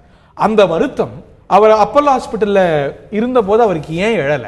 இன்னைக்கு எழக்கூடிய விஷயங்கள், அவர் எழுப்பக்கூடிய விஷயங்கள் எல்லாம் அன்னைக்கு அவரால் எழுப்பியிருக்க முடியும் அல்ல செய்திருக்க முடியுமே, ஏன் செய்யலைங்கிற கேள்வி அவர் முன் நிற்கிறதா இல்லையா? அன்றைக்கு அவர் அவருடைய சூழ்நிலையின் கைதியாக இருந்தார். அண்ணா முதலமைச்சர் உடனே என்ன சொன்னார்னு கேட்டாக்கா, என் சுதந்திரமே போயிட்டுது, நான் சூழ்நிலையின் கைதியா இருக்கேன்னு சொன்னார். ஒரு தனி கட்சி பிரமுகரோ அப்படி சொல்லலாம். ஆனா இந்திய அரசியலமைப்பு மீது பிரமாணம் எடுத்துக்கொண்ட ஒரு முதலமைச்சர் நான் சூழ்நிலை கைதி அப்படின்னு சொல்ல, சூழ்நிலை கைதி அன்றைக்கு கட்டுப்படுத்தப்பட்ட ஒரு மனிதராக இருந்தார் அவர். சுதந்திர மனிதராக இல்ல. அவர்தான் ஜல்லிக்கட்டு விஷயத்துல பல முன்னெடுப்பு செய்யறாரு. அவர்தான் கிருஷ்ணா விஷயத்துல செய்யறாரு. அதனால அவையெல்லாம் பாராட்டப்படுது, நான் மறுக்கல. அவற்றை எல்லாம் செய்யக்கூடிய திரு ஓ பன்னீர்செல்வத்தால் இன்னைக்கு நிலைப்பாடுகள் சில விஷயங்கள் எடுக்கிறார்ல, வேதா நிலையத்தை பற்றி, அதுக்கப்புறம் திருமதி தீபா அவர்களை பற்றி, அப்புறம் மற்றும் அவருடைய உடல்நிலை பற்றிய விசாரணை பற்றி, அதெல்லாம் அது போலவே எடுத்திருக்க முடியுமே. அதை போலதான் தொடர்ந்து வந்துட்டு தானே இருக்காரு அவரு. அன்னைக்கு எடுத்திருக்க முடியுமே. இவ்வளவு விஷயங்களை இண்டிபெண்டா முடிவு எடுக்கிறார். நீங்க கட்சியில ஒரு நிமிஷம், கட்சியில வந்துட்டு பிரச்சனை என்ன வந்ததுன்னா இவங்க பொதுச் செயலாளராக வரணும்னு திருமதி சசிகலா அம்மா அவர்கள் ஆசைப்பட்டாங்க. அதுக்கு பிறகு முதலமைச்சர் வரணும்னு ஆசைப்பட்டாங்க. அதுக்கு ஒவ்வொரு நிலையிலையும் அவரை நிர்பந்தப்படுத்தி அவரை கஷ்டப்படுத்தி இப்படி பண்ணி தான் ஆகணுங்கிற போது அவரால் அதுலேருந்து விடுதலை பெற முடியல அந்த காலகட்டத்தில். அதுக்கு பிறகுதான் தன்னுடைய காலகட்டத்தில் மாற்றிட்டு ஒன்று செய்கிறார் அவர். நான் என்ன கேட்குறேன், வீட்டில் அவங்க அம்மா வந்துட்டு இப்போ இருக்கிறவர்களை, அதாவது திருமதி சசிகலாவாக இருந்தாலும் சரி, அவர்களுடைய சார்ந்தவர்களாக இருந்தாலும் சரி, அவர்களை கட்சியை விட்டு அப்புறப்படுத்தி வெளியேற்றினார்கள். எந்த பதவியும் அம்மா கொடுக்கவில்லை, யாருக்கும் கொடுக்கவில்லை, குறிப்பாக சசிகலா அம்மா அவர்களுக்கும் கொடுக்கவில்லை. கடைசியா அவங்க இருந்த பொறுப்பு செயற்குழு உறுப்பினர், அது இருக்கலாம். அப்படி இருக்கிற திருமதி சசிகலா தான் பொதுச் செயலாளர் ஆகணும் அப்படின்னு முதல் குரல்கள் கொடுக்கிறவர்கள திரு பன்னீர்செல்வம் முக்கியமானவரா சொல்றேன். கடிதம் கொடுத்தாரு, மன்னிக்கணும், அறிக்கை கொடுத்தாரு. மற்றும் அவங்க தேர்ந்தெடுத்த நாள்ல என்ன நடந்தாரு, அவங்க கால்ல கூட விழுந்தது பார்த்தோம். இல்ல இருக்கலாம், நான் இல்லன்னு மறுக்கல. அது ஒரு நிர்பந்தம், அதை வெளிப்படையா இப்ப சொல்ல முடியாது, ஏன்னா அது பெரிய நிர்பந்தம் அது. ஆனா நான் என்ன சொல்றேன்னாக்கா, இவங்க என்ன செஞ்சிருக்கணும், சரி பரவாயில்ல அம்மாவுடைய ஆட்சி நிலைக்கணும் அப்படிங்கும் போது நீங்க எல்லாம் ஒற்றுமையா இருந்து இப்படி செயல்படுத்துங்க, எனக்கு ஒன்றும் பதவி பட்டம் வேணான்னு சொல்லியிருக்கணும். இரண்டாவது, அம்மா இருந்த அந்த இல்லத்தை இவங்களே நினைவுள்ளமாக்கணும்னு சொல்லியிருக்கணும். திரு பன்னீர்செல்வம் மேல குத்தப்படுற முத்திரை திரு கலைராஜன் அவர் வந்து பதவிக்காக இதை செய்யறார் அப்படின்னு. திரு பன்னீர்செல்வம் பதவியின் பின்னால் அப்படின்னா திருமதி சசிகலா இன்னைக்கு மக்கள் மத்தியில ஒரு பதவி மறுப்பாளரா சொல்ல வேண்டியது இருக்கு. தொடர்ந்து பேசலாம், இன்னும் நேரம் இருக்கு. இல்ல இதுல ரெண்டு விஷயம். முதல்ல நான் சொல்ல வேண்டியது ரெண்டு கருத்து சொல்ல போகிறேன். அப்துல் கலாம் பின்னாலே அவர்கள் சொன்னார்கள் அந்த கருத்து, அதை சொல்லிட்டு அப்புறம் நீங்கள் கேட்ட கேள்விப்படுறேன். இந்த தெலுங்கு கிருஷ்ணா தண்ணீரை போய் ஓபி பன்னீர்செல்வம் தான் பெற்றுக்கொண்டு வந்தார், அவர் பேசும்போது நான் பெற்றுக்கொண்டு வந்தேன் அப்படின்னு பேசின மாதிரி பேசினார். இது இவர் பெற்றுக்கொண்டு வந்ததில்லை, என்டிஆரும் மறைந்த எம்ஜிஆர் அவர்களும் போட்டுக்கொண்ட ஒப்பந்தப்படி இத்தனை டிஎம்சி தண்ணீர் எங்களுக்கு கொடுக்க வேண்டும், தமிழ்நாட்டுக்கு கொடுக்க வேண்டும் என்று ஆந்திராவுக்கும் கர்நாடகத்துக்கும் ஒப்பந்தம் இருக்கிறது, தமிழ்நாட்டுக்கும். அந்த ஒப்பந்தத்தின் அடிப்படையில் வர வேண்டிய தண்ணீரை தான் பெற்று வந்தார். கடந்த சில விவாதங்கள்ல அதிமுக செய்தி தொடர்பாளர்களால் பெரிய சாதனை என்று இதே அரங்கத்தில் பேசப்பட்டது. நான் சொல்லவில்லை, நான் மறுக்கிறேன். உங்களுடைய செய்தி தொடர்பாளர்கள் உட்பட சொன்னாங்க. நான் சொன்னேன், நான் அழுத்தமாக சொல்லுகிறேன், ஜல்லிக்கட்டு அவர் ஜல்லிக்கட்டு அவர் பேசுறப்ப நான் தலையிட்டு சப்சிக்வெண்டா வரேன், அவர் முடிச்சோன்னே நீங்க பேசுங்க, நான் பேசுறேன். ரெண்டாவது, நீங்க வந்து இப்ப ரெண்டாவது வந்து என்ன சொல்றாங்க, 2 நாட்கள் ராஜினாமா கடிதத்தை நிர்பந்தித்தார்கள் என்று சொல்லி பேசுகிறார்கள். ஒரு முதலமைச்சரிடத்தில் நீங்கள் இந்த கேள்வி தெளிவாக கேட்டீங்க அவங்கள்ட்ட, இருந்தாலும் நானும் சொல்கிறேன், ஒரு முதலமைச்சராக இருக்கிறவரை நிர்பந்தித்து அவர் 2 நாளுக்கு முன்னாலே ராஜினாமா கடிதத்தை கொடுத்து விட்டு அந்த 2 நாள் அவர்கிட்ட போலீஸ் இருக்குது, எல்லாம் இருக்குது, அவர் கையில் தான் எல்லாமே இருக்குது, அதை எப்படி நிர்பந்திக்க முடியும்? நிர்பந்தத்தை அவர் தடுத்துருக்கலாமே. அப்படி நிர்பந்திக்கவர் 2 நாள் ஏன் பொறுமையாக இருந்தார்? 2 நாள் பொறுமையாக உட்காந்துட்டு 45 நிமிஷம் வந்து போய் அம்மா நிமிடத்தில் உட்காந்து பத்திரிகையாளர்கள்லாம் வர வேண்டும் என்று காத்திருந்து அதற்கு பிறகு ஒரு வாயை திறக்கிறாருன்னா இவர் நடிகனா இல்லையா? நடிகன்னு வந்துட்டு அது நடிப்பு தானே, அது நடிகன் தானே. அது நிறைய விமர்சனங்கள் வைக்கிறீங்க. திரு பன்னீர்செல்வம் பதவிக்காக அவர் முதல்வர் பதவிக்காக செஞ்சார் அப்படின்னு. திரு பன்னீர்செல்வம் உங்களால் பதவிக்காக போவார் அப்படின்னு முத்திரை குத்தப்படுது. இன்னைக்கு திருமதி சசிகலா பதவி மறுப்பாளரா மக்கள் மூலம் எமர்ஜாங்க. அதான் நான் சொல்றேன். இப்ப சொல்றேன், இப்ப இதே அப்துல் கலாம் 2வது முறை ஜனாதிபதி ஆக வேண்டும் என்ற நிலை இருக்கிற போது திமுக அன்றைக்கு தமிழ் என்று பேசிக் கொண்டிருக்கிற திமுக பிரதீபா பட்டேலை தான் ஆதரித்தார்கள், மகாராஷ்டிரா பெண்மணி தான் ஆதரித்தாங்க. அன்றைக்கு அம்மா அப்துல் கலாம் தான், நான் முதல் முறையும் அப்துல் கலாம் தான் ஆதரித்தார்கள், 2வது முறையும் அப்துல் கலாம் தான் ஆதரித்தார்கள் தமிழர்கள் அடிப்படையில். அதை பற்றி பிரச்சனை இல்லை, நான் பிரச்சனை இல்லைன்னு சொல்லலை. அன்னைக்கு வந்து ஏன் இதை நான் சொல்றேன்னா, அந்த திமுகவின் பின்னணியில் தான் இன்றைக்கு பன்னீர்செல்வம் செயல்பட்டு கொண்டு வருகின்ற எங்களுடைய மருதுராஜ் அவர்கள் இப்ப சொன்னார். துரைமுருகன் ஓப்பனா சொல்றாரு, நான் உங்களுக்கு நேற்று சொல்லியிருக்காரு மாப்பிள்ளை பன்னீர் தான் வரணுங்கிறாரு. அது என்ன மாப்பிள்ளை பன்னீர் உறவு? நாங்க மைனாரிட்டியா இருக்குமா?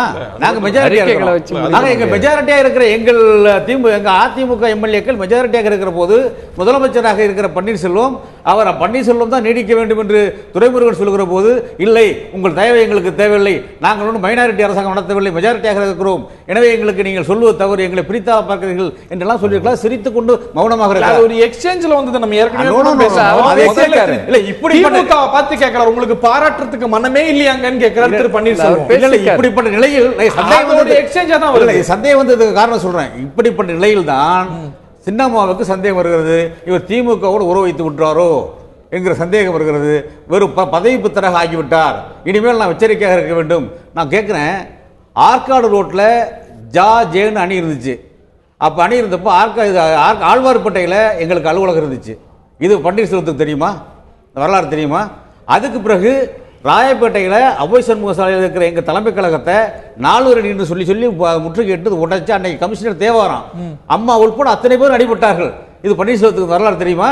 தெரியாது. அப்ப அவர் தெரியாமதான் செல்வி ஜெயலலிதா அவங்க வந்து எப்பப்பெல்லாம் சட்ட சிக்கல் ஏற்படுதோ முதலமைச்சரா ஒரு முறை அடையாளம் காட்டி சின்னம்மாவால் அப்படி தெரியாத பன்னீர்செல்வத்தை தான் திருமதி சசிகலா அடையாளம் சின்னம்மாவால் திரு தினகரன் அப்படி இதெல்லாம் தெரியாத பன்னீர்செல்வத்தை தான் அடையாளம் காட்டினாங்க. இதெல்லாம் தெரியாது என்று நான் சொல்வது எதற்காக என்றால், அன்றைக்கு அவர் வெண்ணிடார் நிர்மலாவுக்காகத்தான் ஆதரவாளர். உங்களோட அடிப்படை அப்படிப்பட்டவரை தான் திருமதி சசிகலா, நீங்க சொல்றீங்க திருமதி சசிகலாவால் தான் அவரால் இங்க வர முடிஞ்சது. ஒரு திரு பன்னீர்செல்வத்தை இந்த விமர்சனங்கள்லாம் இருந்தும் தான் அவங்க அந்த இடத்துக்கு இந்த விமர்சனங்கள் இருந்து என்று சொல்ல, இதெல்லாம் அந்த வரலாறு எல்லாம் அவருக்கு தெரியாது என்பதை நான் சொல்கிறேன். அப்ப ஜே என்று ஒன்றாகிவிட்டது, அப்போ கட்சி ஒன்றாயிடுச்சு.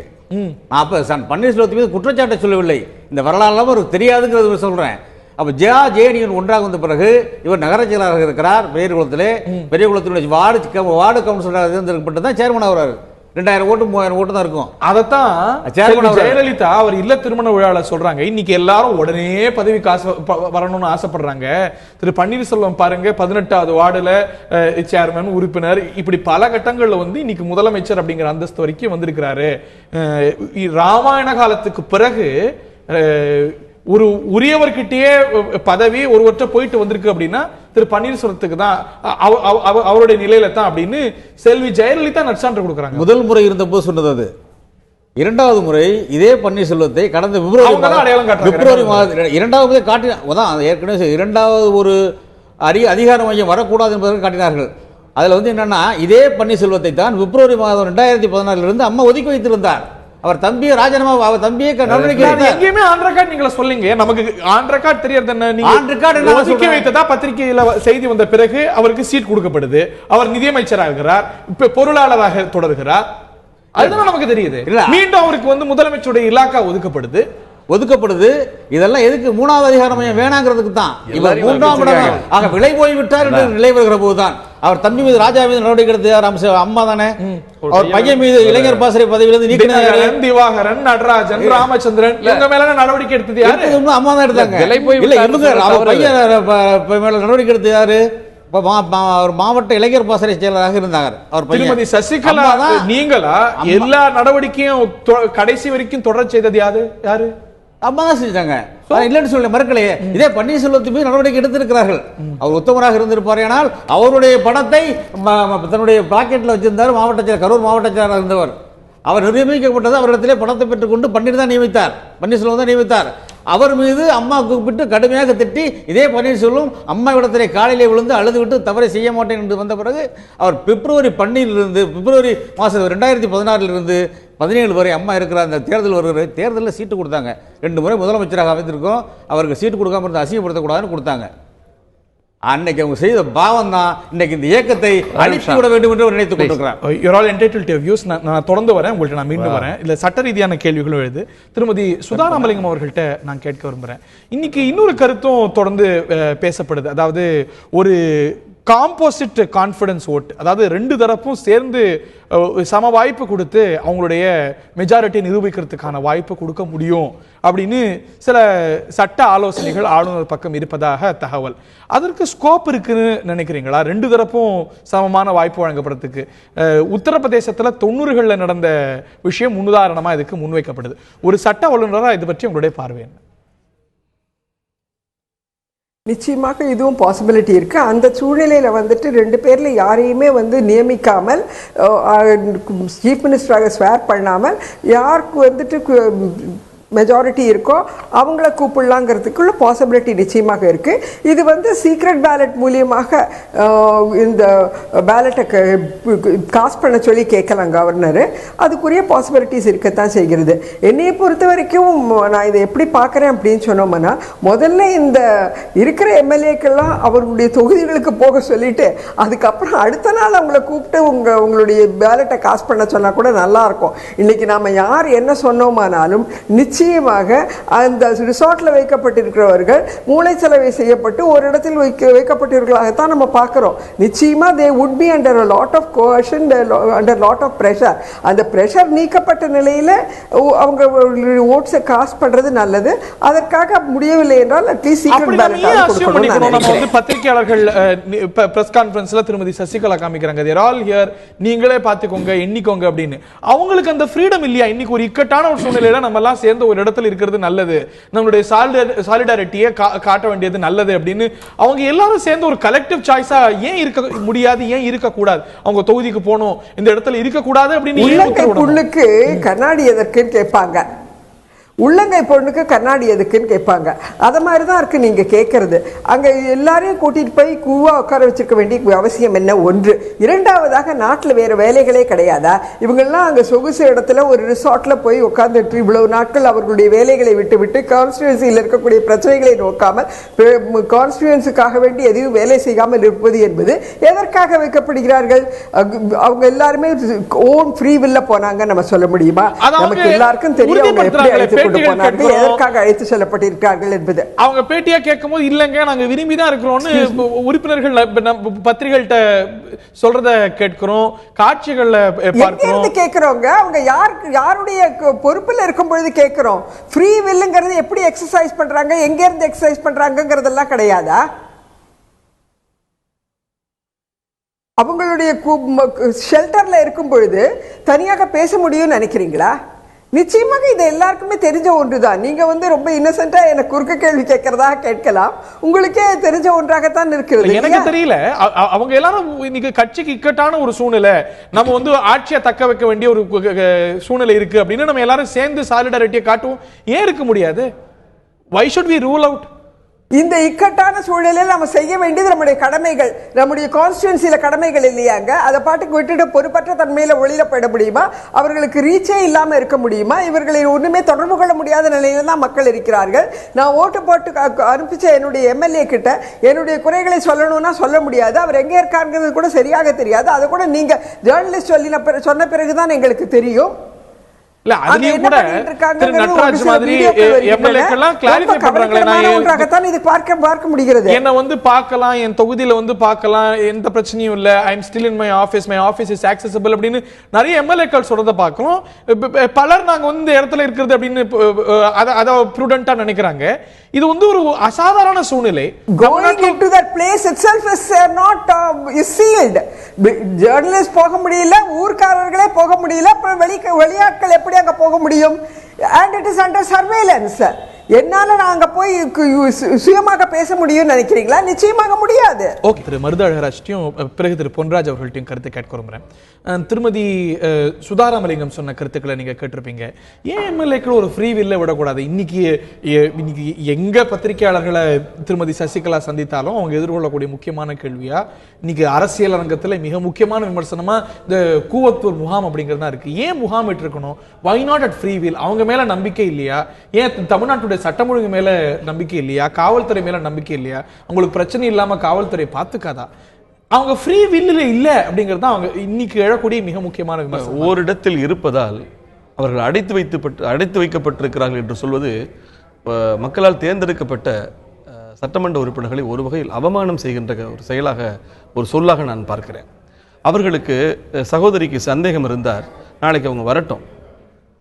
அவர்கள் சட்டமன்ற உறுப்பினர்கள் இருக்கிற இடத்துக்கு இன்றைக்கு சின்னம்மா போன போது பத்திரிகையாளர்கள் போனார்கள், அது போலவே இவர்களே வந்து அவர்களிடம் பேசலாம். இல்ல, இயல்பா பத்திரிகையாளர்கள் போகும்போதும் கூட பிரச்சனை எழுந்ததை பார்த்திருப்பீங்க. அன்னைக்கு தர்ணா நடந்தது. இல்ல, பத்திரிகையாளர்களோடு முரண்பாடு என்பது சட்டமன்ற உறுப்பினர் அங்கே இருக்கக்கூடிய சட்டமன்ற உறுப்பினர்களோடு கிடையாது, திட்டமிட்டு அந்த சூழலை ஒரு அசாதாரண சூழலாக மாற்றுவதற்கு சிலர் முயற்சித்தார்கள். அந்த ஆக்சஸ் கொடுத்தா பிரச்சனையே கிடையாது. அது முறியடிக்கப்பட்டு விட்டது. இப்போது அதெல்லாம் கிடையாது. அங்க இருப்பது தனிநபர்கள்னா உங்களுக்கு பிரைவசி இருக்கு. மாற்று ஒண்ணு இல்ல.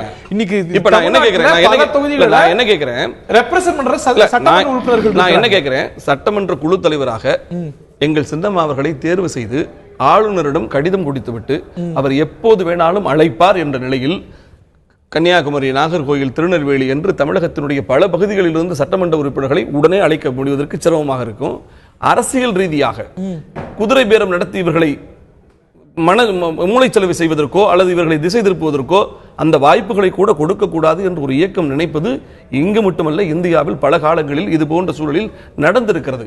அதனால் ஒரு கட்சியினுடைய சட்டமன்ற உறுப்பினர்கள் எல்லாம் ஓரிடத்தில் இருக்கிறார்கள் என்பது சட்டவிரோத குழு, சட்டவிரோதமா அன்லாஃபுல் அசம்பிளி கிடையாது.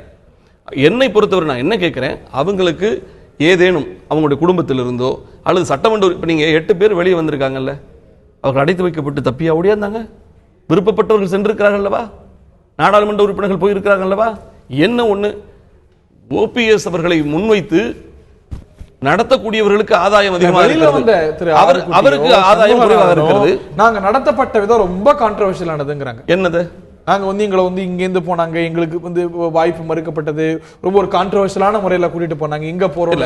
அப்படி சொன்னவர்கள் உள்நோக்கத்தோடு சொன்ன குற்றச்சாட்டு. ஒருவர் கூட இன்றைக்கு அங்க இருக்கக்கூடியவர்கள் நீங்க நல்லா அடைத்து வைக்கப்பட்டிருக்கிற இடத்திற்கு, என்னுடைய தகவல் சரியா இருந்தா இப்பொழுது திரு பன்னீர்செல்வத்தை சந்தித்திருக்கக்கூடிய மதுரை தெற்கு எம்எல்ஏ என்ன அடைச்சு வச்சாங்க, நான் தப்பி வந்தேன் இருக்கலாம். அவர்களுடைய குற்றச்சாட்டு நான் திருப்பி சொல்றேன். இங்கு வந்து சேர்ந்தவர் சொல்வதை நீங்கள் எடுத்துக்கொள்ள கூடாது. இங்கு வந்து சேர்ந்திருக்கிறார். அவர் சேர்ந்தவருக்கு ஒரு காரணம், இப்படி சொல் என்று கூட சொல்லலாம், இப்படி சொல் என்று கூட சொல்லலாம். நீங்க ஒண்ணு வேணாங்க, நாஞ்சில் சம்பவத்துக்கு ஒரு 60 வயதுகளை கடந்து விட்ட ஒரு முதிர்ந்த பேச்சாளர், திராவிட இயக்கத்தினுடைய பேச்சாளர்களிலே ஒரு தலை சிறந்த பேச்சாளர். அவருக்கு ஒரு வாட்ஸ்அப்ல ஒரு போன் பண்ண வச்சு அந்த போன்ல அவர் பேசுறாரு. அந்த நாஞ்சில் சம்பவத்திடம் கேட்கப்பட்ட கேள்வி, நீங்க சோறு தான் சாப்பிடுறீங்களா அப்படின்னு ஒரு கேள்வி. திக்கு முக்காடி போகிறார். அவர் வணக்கம் என்று சொல்லித்தான் பேச்சை ஆரம்பிக்கிறார். அவரிடம் ஒரு வசைபாடலை நடத்தி அதை பதிவு செய்து உடனே வலைதளங்களிலே ஏற்றப்படுகிறது.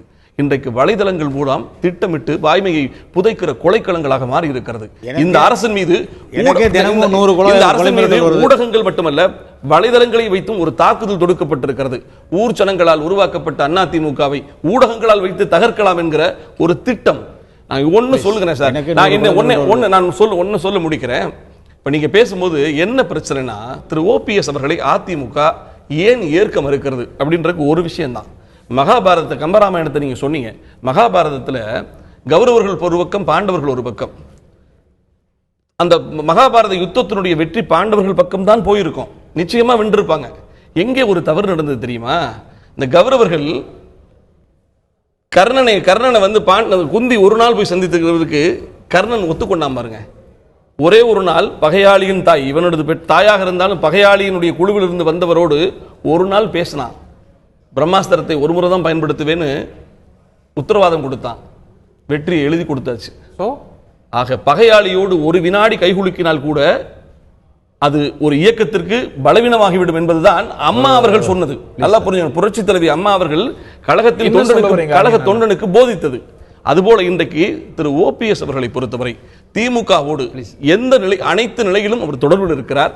அதுக்கு அவர் என்ன சொன்னாரு, சட்டமன்றத்தில் ஏன் சிரிச்சீங்கன்னு சின்னமா கேட்கிறாங்க, அவரோடு சிரித்து பேசுகிற அளவுக்கா அப்படின்னு கேட்ட உடனே அவர் சொன்னாரு, விலங்குகளிடமிருந்து மனிதனை வேறுபடுத்துகிற ஒரே வித்தியாசம் சிரிப்பு தான், மிருகங்கள் தான் சிரிக்காதுன்னு சொன்னாரு. நான் என்ன கேட்கிறேன், டிசம்பர் 5க்கு முன்பு இவரும் மிருகமா இருந்தாரே ஏன்? அதே திமுகவுடைய செயல் தலைவர், இன்றைய செயல் தலைவர், எதிர்கட்சி தலைவர், அவருக்கு இருக்க வசதியில பிரச்சனை வந்தது அப்படிங்கும்போது செல்வி ஜெயலலிதா தான் நான் அதுக்காக வருந்துறேன், என்னுடைய நோட்டீஸ்க்கு வந்தா பிரச்சனை இருக்காது, ஐ விஷ் யூ வெல் அப்படின்னு எவ்வளவு இல்ல இருங்க, அன்பான ஒரு கடிதம் கொடுத்தாங்க. அது எதிரியோட அப்படி இல்ல, அது பதவியேற்பு விழாவிலே நடந்த பண்பாட்டுக்குரிய செயல். இது அப்படி அல்ல. இவர் அப்ப என்ன சொல்லிருக்கணும், இல்ல இல்ல டிஆர்பி ராஜா மற்றும் செல்வி ஜெயலலிதா இடையே ஒரு அன்பான எக்ஸ்சேஞ்ச் நடந்தது. திரு துரைமுருகன் செல்வி ஜெயலலிதாவுக்கு இடையே கூட சுவையான எக்ஸ்சேஞ்ச் சட்டமன்றத்தில் நடந்திருக்கிறது. அதெல்லாம் பெருசா இல்ல. திரு ஸ்டாலினும் திரு ஓபிஎஸும் சிரிச்சாங்க, அது பல நோக்கங்களால் ஆரோக்கியமான அரசியல் என்று பார்க்கப்பட்டது. சிரித்தது மட்டுமல்ல, நீங்க சிரிப்பை மட்டுமல்ல, நீங்கள் தொடருங்கள், நாங்கள் ஆதரிக்கிறோம் என்பது எவ்வளவு பெரிய விஷயம். ஓகே, நான் அது சார்ந்துதான் உங்க இருவர்ட்டையுமே வர இருக்கிறேன். அதே போல திரு ஐயாத்துறை அவர்கள்ட்ட போனோம். திரு பொன்ராஜ் கிட்ட நான் முதல் வாய்ப்பு மட்டும் தான் கொடுத்திருக்கிறேன். திரு பொன்ராஜ், திமுக எதிர்ப்புல தான் அதிமுக அப்படிங்கிற ஒரு இயக்கமே தொடர்ந்துட்டு இருக்கு. அதை திரு பன்னீர்செல்வம் தகர்த்திருக்கிறார். அது வந்து எங்களுடைய ஜீவனாடி எப்படி ஏத்துக்க முடியும் அப்படிங்கிறார். another question I want to ask you is ஒரு ஸ்பிளிட் ஜட்ஜ்மெண்ட் அப்படின்னு ஒரு சூழ்நிலை வந்தாலோ இல்ல அக்விட்டல் அப்படின்ற ஒரு நிலை வந்தாலோ இயல்பா திருமதி சசிகலாவுக்கான வாய்ப்பு அப்படிங்கிறது கொடுக்கணும் அப்படிங்கிறது தானே ஒரு இயல்பான ஒரு சூழ்நிலையா இருக்க முடியும். அது எப்படி ஜட்ஜ்மெண்ட் வர்றதை பொறுத்து தான். அதாவது ஸ்பிளிட் ஜட்ஜ்மெண்ட் வந்தாலுமே ஒரு நீதிபதி வந்து குமாரசாமி தீர்ப்பை வந்து ரத்து செய்யலாம், ஒரு நீதிபதி வந்து குமாரசாமி தீர்ப்பை ஏற்றுக்கொண்டு அவங்கள விடுதலை செய்யலாம். ஸோ அப்போ ரெண்டும் வாய்ப்பு இருக்கும் பொழுது கவர்னருக்கு இதை முடிவெடுக்கக்கூடிய அதிகாரம் இருக்குது. ஏன்னா இது தண்டனையும் கிடைத்திருக்கிறது, விடுதலையும் கிடைத்திருக்கிறது என்று சொன்னால் கவர்னருக்கு வந்து இந்த முடிவை வைத்து ஒரு முடிவு எடுக்கிறதுக்கான அதிகாரம் கவர்னர்கிட்ட இருக்குது. அதில் போய் நம்ம தலையிட முடியாது. இது இல்லை, இருங்க, அந்த ஒரு சூழல் வந்திருக்குது. இதே இதில் வந்து இந்த குமாரசாமி அவர்களது தீர்ப்பை நாங்கள் ரத்து செய்கிறோம் என்று சொல்லிவிட்டு மறு விசாரணைக்கு உத்தரவிடும் சொன்னால் இப்போ குன்கா தீர்ப்பு அமலுக்கு வந்துடும். இப்போ குன்கா தீர்ப்புக்கு அமலுக்கு வந்துச்சு அப்படின்னா என்ன நிலைமை நடக்கும்? அப்போ எல்லாமே வந்து ஒரு இப்சன் பட்ஸ். அப்போ எதுவுமே தீர்மானிக்க முடியாத நிலை இன்னைக்கு இருக்குது. அது நாளை காலைல 10:30 மணிக்கு தெளிவாயிரும். அதாவது வந்து ஒரு ஏற்கனவே இன்னும் நிறைய தெளிவு கிடைக்க வேண்டிய நிலைக்கு போகுமா? அது நம்ம சொல்ல முடியாது. அது வந்து நீதிபதியுடைய கையில் இருக்குது. ஏன்னா இப்போ கர்நாடக அரசு இதுக்கு மேலே அப்பீல் போனதே கூட்டல் கழித்தல் மிஸ்டேக்கு கரெக்டாக இல்லையான்றதான். இந்த கூட்டல் கழித்தல் மிஸ்டேக் கரெக்டாக இல்லையான்றதை அவங்க பார்த்து சொல்கிறதுக்கு நீதிபதிகள் என்ன செய்கிறாங்கன்னு தெரியாது. அவங்களுக்கு கூட்டல் கழித்தல் தெரியுமா இல்லையான்றது நம்மளுக்கு தெரியாது, என்ன தீர்ப்பு கொடுக்குறாங்கன்றது நம்மளுக்கு தெரியாது. அதனால் வெயிட் பண்ணுவாது. அதனால் வந்து அந்த தீர்ப்பு வரும் வரை வெயிட் பண்ணுறது அது வந்து சட்டப்படி நீதியின்படி சரி. தீர்ப்பு சாதகமாக வந்தால் திருமதி வி.கே. சசிகலா அவர்களுக்கு முழு உரிமை இருக்கிறது முதல்வராக ஆவதற்கு. அதில் கண்டிப்பாக தீர்ப்பு சாதகமாக வந்தால் அவங்க ஆவதற்கு அவங்களுக்கு அவங்களுடைய எண்ணிக்கை இருக்குது, அவங்க நம்பர் இருக்குது, அவங்க முழு உரிமை இருக்குது. அந்த எண்ணிக்கையை திரு பன்னீர்செல்வம் சேலஞ்ச் அதான் அங்கே தான் கொஸ்டின். இப்போ கவர்னர் ஏன் டிலே பண்ணுறாருன்ற கேள்வி வரும் பொழுது இப்படிப்பட்ட ஒரு சூழல் வந்து இதுவரை பார்த்திராத ஒரு சூழல். ஒரு முதலமைச்சர் அவர்கள் ஒரு ராஜினாமா கடிதத்தை அனுப்பிட்டு ஃபேக்ஸில் அனுப்பிட்டு அந்த கடிதம் வந்து எனக்கு வந்து வற்புறுத்தி நிர்பந்தப்படுத்தி வாங்கப்பட்டது என்று 2 நாளில் வந்து சொல்கிறார் அப்படின்னா இது வந்து இதுவரை கண்டிராத ஒரு சூழல். அப்போ இந்த சூழலை எப்படி ஃபேஸ் பண்ணுறது அப்படின்னு கவர்னர் வந்து எல்லார்ட்டையும் கன்சல்ட் பண்ணி தான் ஆகணும். ஏன்னா அந்த ஒரு லெட்டர் அவர் ஃபஸ்ட்டு கொடுக்குறாரு அப்படின்னா கவர்னர் வந்து அந்த லெட்டரை ஏற்பதோ நிராகரிப்பதோ முதல் முடிவு அதாக தான் இருக்க முடியும். அதை நிராகரித்த பிறகு தான் அடுத்த திருமதி சசிகலா அவர்கள் கொடுத்த அந்த லெட்டர் ஆஃப் கிளைம் பண்ண முடியும். அப்போ அந்த கிளைம்லையுமே சந்தேகம் வந்துருச்சு. ஏன்னா முன்மொழிந்த திரு பன்னீர்செல்வம் அவர்களே இன்னைக்கு பேக் அவுட் ஆயிட்டார். பன்னீர்செல்வத்துடைய ரெசிக்னேஷன் ஆளுநர் அக்செப்ட் பண்ணும்போது தான் அங்க திருப்பி ரீலுக் பண்றதுக்கான எங்க முன்னுதான் இருக்கு. அல்ல அப்படியே அக்செப்ட் பண்ணான்னு வச்சுக்கோங்க. நீங்க வந்து ரெசிக்னேஷன் ஆல்ரெடி அக்செப்ட் பண்ணியாச்சு, இனிமேல் வந்து உங்களை ஏற்றுக்கொள்ள முடியாது அப்படின்னு. ஏன்னா இப்ப சென்ட்ரல் கவர்மெண்ட் ரூல்ஸ்ல என்னன்னா ஒரு மத்திய அரசு ஊழியர் அல்லது ஊழியர் வந்து நீங்க வந்து ரிசைனேஷன் கொடுத்துட்டீங்கன்னா 6 மாசத்துக்குள்ள திரும்ப வாங்கிக்கலாம். ஆனா இது இங்க அப்ளிகபிள் ஆகுமான்னு தெரியாது. 6 மாசத்துக்கு எப்படி அப்ளிகபிள் ஆகும்? கான்ஸ்டிடியூஷன் பத்தி எல்லாம் சொல்லவே இல்லை. ஆனா அதை வந்து முடிவெடுக்கிறது ஆளுநருடைய உரிமை. சரிங்களா?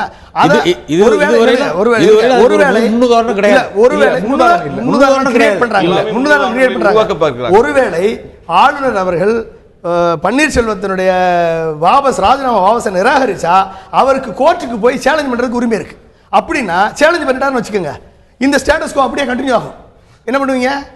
அப்ப இத்தனை ஆப்ஷன்ஸும் அன்னைக்கு இங்க இருக்கும் பொழுது ஆளுநர் எப்படி உடனடியாக முடிவு எடுக்க முடியும்?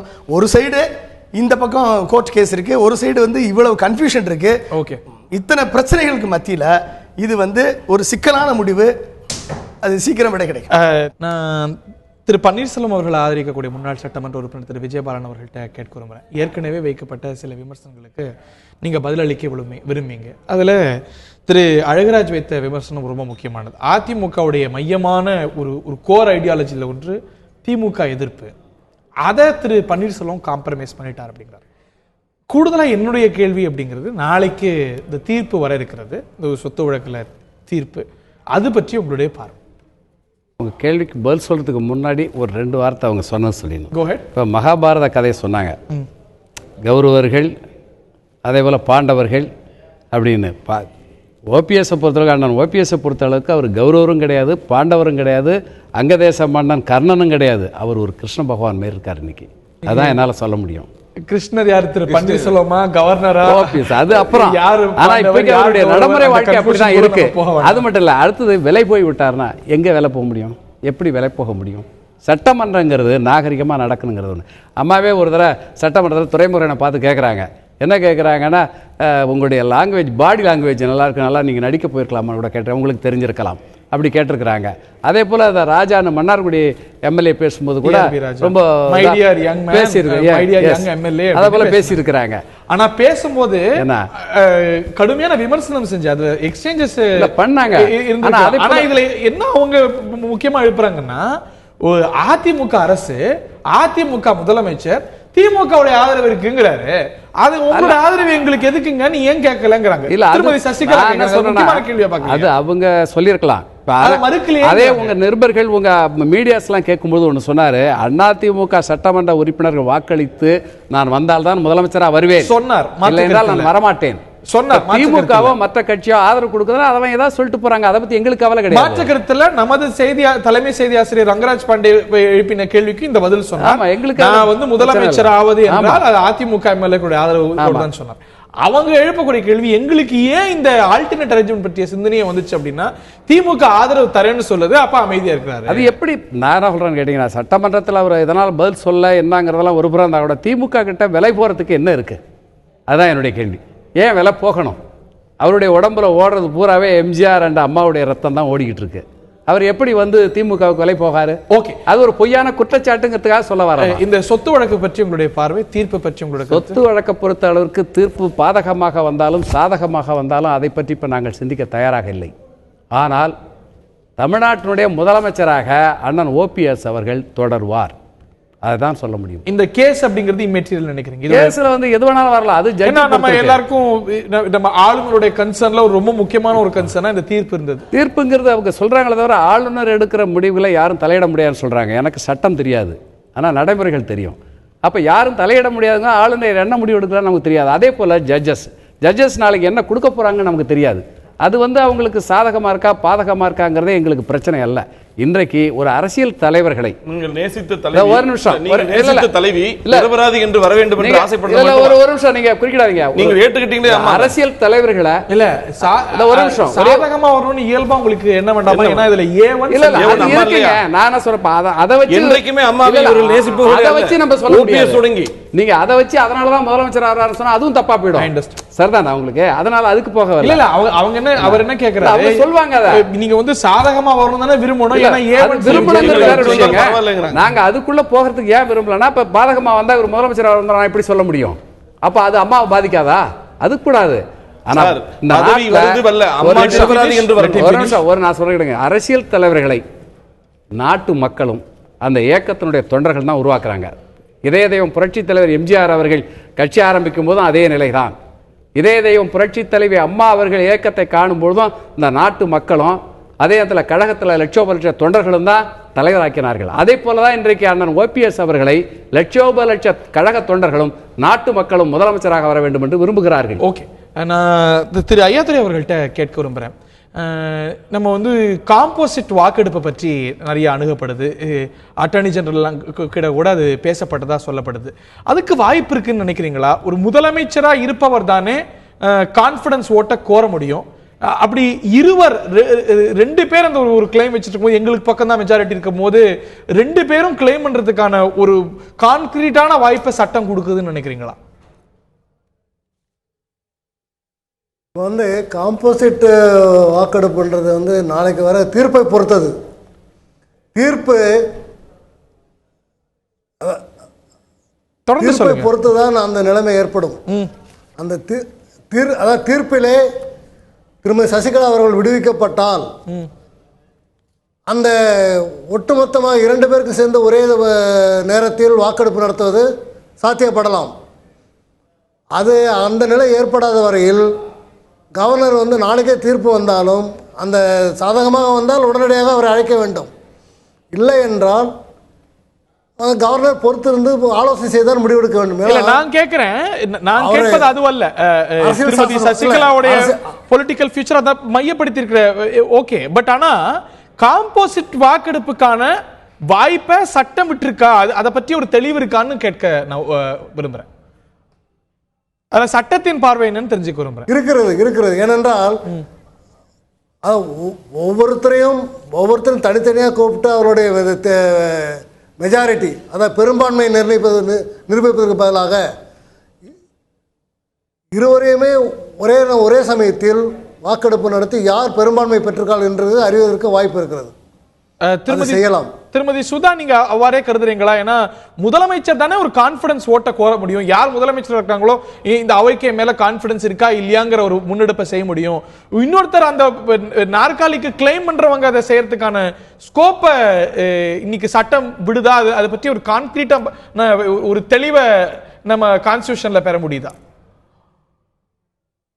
இதை கான்ஃபிடன்ஸ் ஓட்டுன்னு பார்க்குறத விட இதுக்கு முன்னாடி இருக்கிற ப்ரெசிடென்ஸ் பிரகாரம் பார்க்கும்பொழுது யார் தலைவருங்கிறதே இப்போ பிரச்சனையாக இருக்குது. ஏடிஎம்கேக்கு இன்றைக்கு தலைவர் யார் சீஃப் மினிஸ்டராக இருக்க முடியும்? அப்போ அவர்களுக்குள்ளேயே ஒரு குழப்பம் இருக்கும்பொழுது எனக்கு தான் அறுதியான பெரும்பான்மை இருக்கிறது, ஓட்டு கொடுத்தா அங்கே நிச்சயமாக நான் காமிக்க முடியும்னு சொல்லும் பொழுது நான் நினைக்கிறேன் நிச்சயமாக ஒரு காம்போசிட் ஓட்டை கேட்கும் பட்சத்தில் சீக்ரெட் பேலட் இருந்தது அப்படின்னு சொன்னால் அவர்களுடைய தலைவரை அவர்களே தேர்வு செய்வதற்கான ஒரு ஆப்பர்ச்சுனிட்டியாக இதை நம்ம பார்க்க முடியும். அது நிச்சயமாக சாத்தியப்படும். இதுல ஒரு பெரிய சின்ன அட்வான்டேஜ் என்னவாக இருக்கும் அப்படின்னு சொன்னா ஓபிஎஸ்க்கு அவர் அதுக்குள்ள போக முடியும் சட்டசபை மெம்பராக இருப்பதனால்.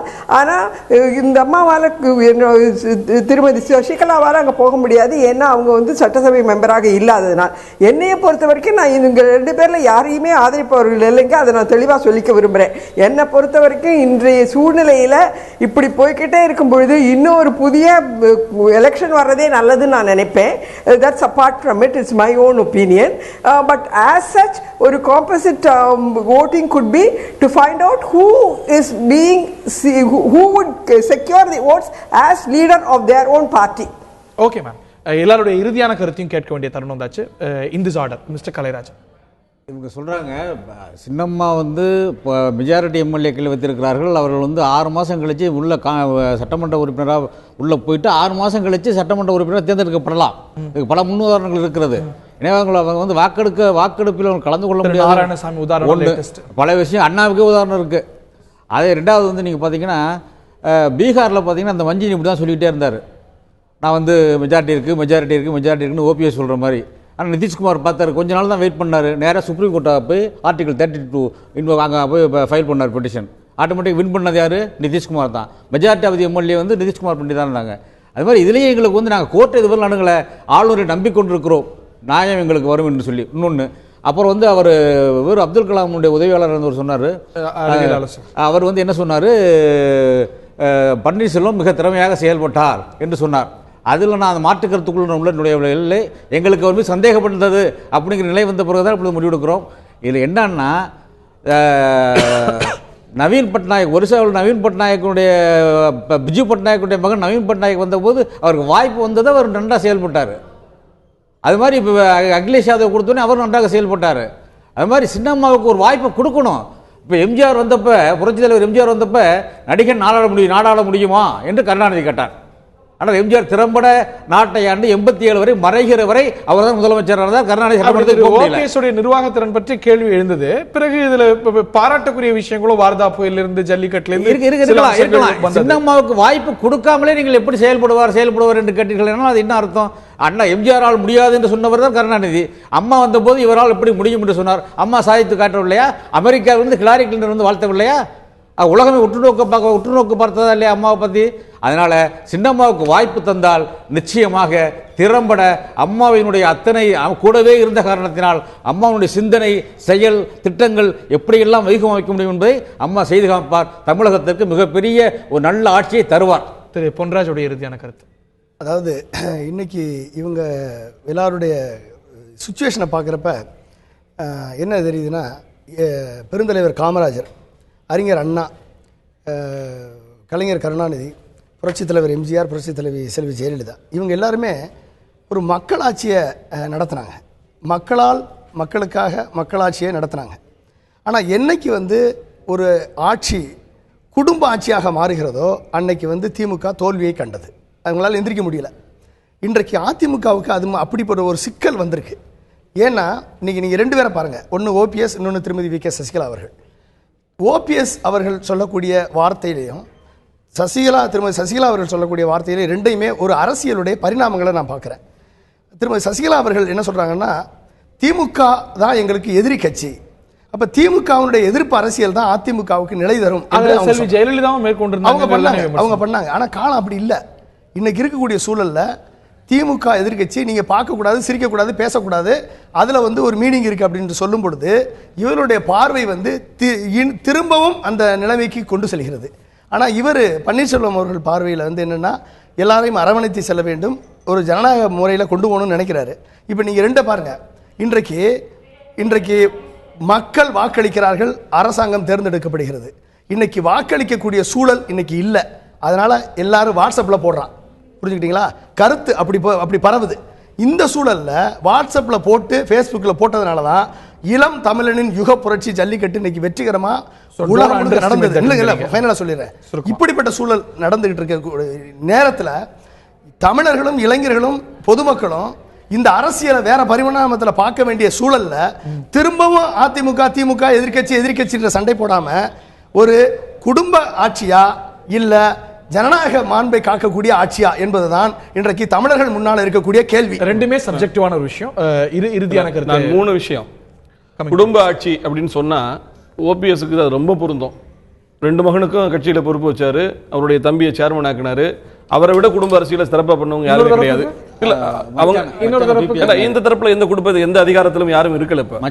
இப்ப இல்ல, அம்மா வந்து 2 முறை டிடிவி இல்ல இப்ப இல்ல, அவ்வளவுதான். இனி வர மாட்டாங்க. இப்ப இல்ல, எதிர்காலத்து வந்தா அப்ப பேசுறேன். அடுத்து வந்து என்னுடைய கருத்தை சொல்லிடுறேன். அடுத்து கழக பொதுச் செயலாளராக சின்னம்மா பொதுச் செயலாளராகவும் முதலமைச்சராகவும் வரணும்னு சொல்லி மதுசூதன் கைபிடித்து கேட்டார், மற்றவர்கள் எல்லாம் கைகூப்பி கேட்டார்கள். கால் பிடித்து கேட்டவர் ஓபிஎஸ். சரியா? அவர் தான் கேட்டாரு, அவர் தான் ராஜினாமா கடிதத்தை கொடுத்தாரு. ஆளுநரிடம் கொடுத்தது மட்டுமல்ல, பிரதமருக்கு இதுவரை எனக்கு ஒத்துழைப்பு கொடுத்ததுக்கு நன்றி, இது நிர்பந்தமா, இதுவும் கொடுத்துட்டாரு. 48 மணி நேரத்திற்கு பிறகு இவர் காவந்து முதலமைச்சர் நிர்பந்த முதலமைச்சரா மாறுறாரு. மாறிட்டு என்ன பண்றாரு? இவர் நான் கேட்கிறேன், இவர் முதலமைச்சராக இவரை நீடிக்க விட்டிருந்தால் மர்மம் என்று பேசியிருக்க மாட்டார், தியானம் செய்வதற்கு அம்மாவுடைய நினைவுள்ளத்திற்கு போயிருக்க மாட்டார். மொத்தத்தில் சந்தர்ப்பவாதத்தை மிகச் சரியாக செய்கிறார். இறுதியான கருத்து உங்களோடது சுருக்குமா? இறுதியான கருத்து. இதய தெய்வம் புரட்சி தலைவி அம்மா அவர்களால் புறக்கணிக்கப்பட்ட திருமதி சசிகலாவும் அவரது குடும்பத்தை சார்ந்தவர்களும் இன்றைக்கு பதவிக்கு ஆசைப்பட்ட ஒரே காரணத்தினால்தான் இந்த குழப்பம். இந்த குழப்பத்திற்கு விடிவு காலம் மக்களும் தொண்டர்களும் விரும்புகின்ற முதலமைச்சராக அருமை அண்ணன் ஓபிஎஸ் அவர்கள் கண்டிப்பாக வருவார்கள். இல்ல என்ன ஒரு வினாடி நான் சொல்வது, அடுத்து மீண்டும் அவருக்கு மிக குறைவான காலகட்டத்தை எனக்கு கொடுத்தீங்க. ஒண்ணு இல்ல, இன்னொன்னு திரு ஓபிஎஸ் அவர்கள் சிறந்த நிர்வாகி, புனிதமானவர் என்கிற கருத்தை வலியுறுத்துகிறார் திரு பொன்ராஜ். அவரே தினமலரில் அரை பக்கம் கட்டுரை எழுதியிருக்காரு. அவர் பொதுப்பணித்துறை அமைச்சராக இருந்த போது 50% கமிஷன் ஊழல் வாங்குகிறார் என்று அரை பக்கம் தினமலரில் அவரே கட்டுரை எழுதியிருக்கார். அவர் கட்டுரை எழுதுனது தப்பா, இன்றைக்கு அவருக்கு கொடுத்த நற்பு தப்பா என்பதை இல்ல. நீங்க ஓபிஎஸ் புனிதர் என்று சொல்றீங்க, அல்லாஹ்வுக்கு இயேசுக்கு நபிகளுக்கு நிகரானவரா சொல்றீங்க. அதை சொல்லுங்க. அதாவது பிரச்சனைகளின் அடிப்படையில் இன்னைக்கு என்ன தீர்வு? நீங்கள் அரை பக்கம் ஒரு ரிலேட்டிவ் ஸ்கேல். அதிமுக ஆட்சியில் பொதுப்பணித்துறையில் ஊழல் தரைவிடுத்து ஆடுகிறது, 50% கமிஷன் வாங்குகிறார் சொல்லி தினமலரில் அரப்பக்கம் கட்டுரை பொன்ராஜ் எழுதியிருக்கிறார். இன்றைக்கு அவர் புனிதமானவர் என்று சொல்கிறார். போன வருடம் ஊழல்வாதி, இன்றைக்கு புனிதமானவர் என்று சொன்னால் கட்டுரை எழுதியது பொய்யா, அது கதை கட்டுவதா, அல்லது இப்போது கொடுக்கிற சான்றிதழ் சரியா? நீங்கள் செய்யக்கூடிய அரசியலுக்குள்ள நாம் போறோம்ல, ஊழல்னு எடுத்துக்கிட்டா எந்த கட்சியும் ஆட்சியில் இருக்கிறதுக்கு தகுதி கிடையாது. நீங்க அரசியல்வாதி அந்த மட்டத்துல நீங்க பார்க்க முடியாது. பொன்ராஜ் வந்து மன்னிக்கணும், பொன்ராஜ் வந்து நாட்டுல இவ்வளவு பிரச்சனை இருக்கு நேரம் சொல்றாரு. அப்ப ஆட்சி சீக்கிரம் வரணும்னு நினைக்கணுமா இல்ல? அவரு தள்ளி போகணும்னு நினைக்கிறாரு. நேரம் இல்ல. அதாவது சரி, நேரம் இல்ல சார். இல்ல ஒரு நிமிஷம், I am sorry, I am running out of time. Okay, I am sorry.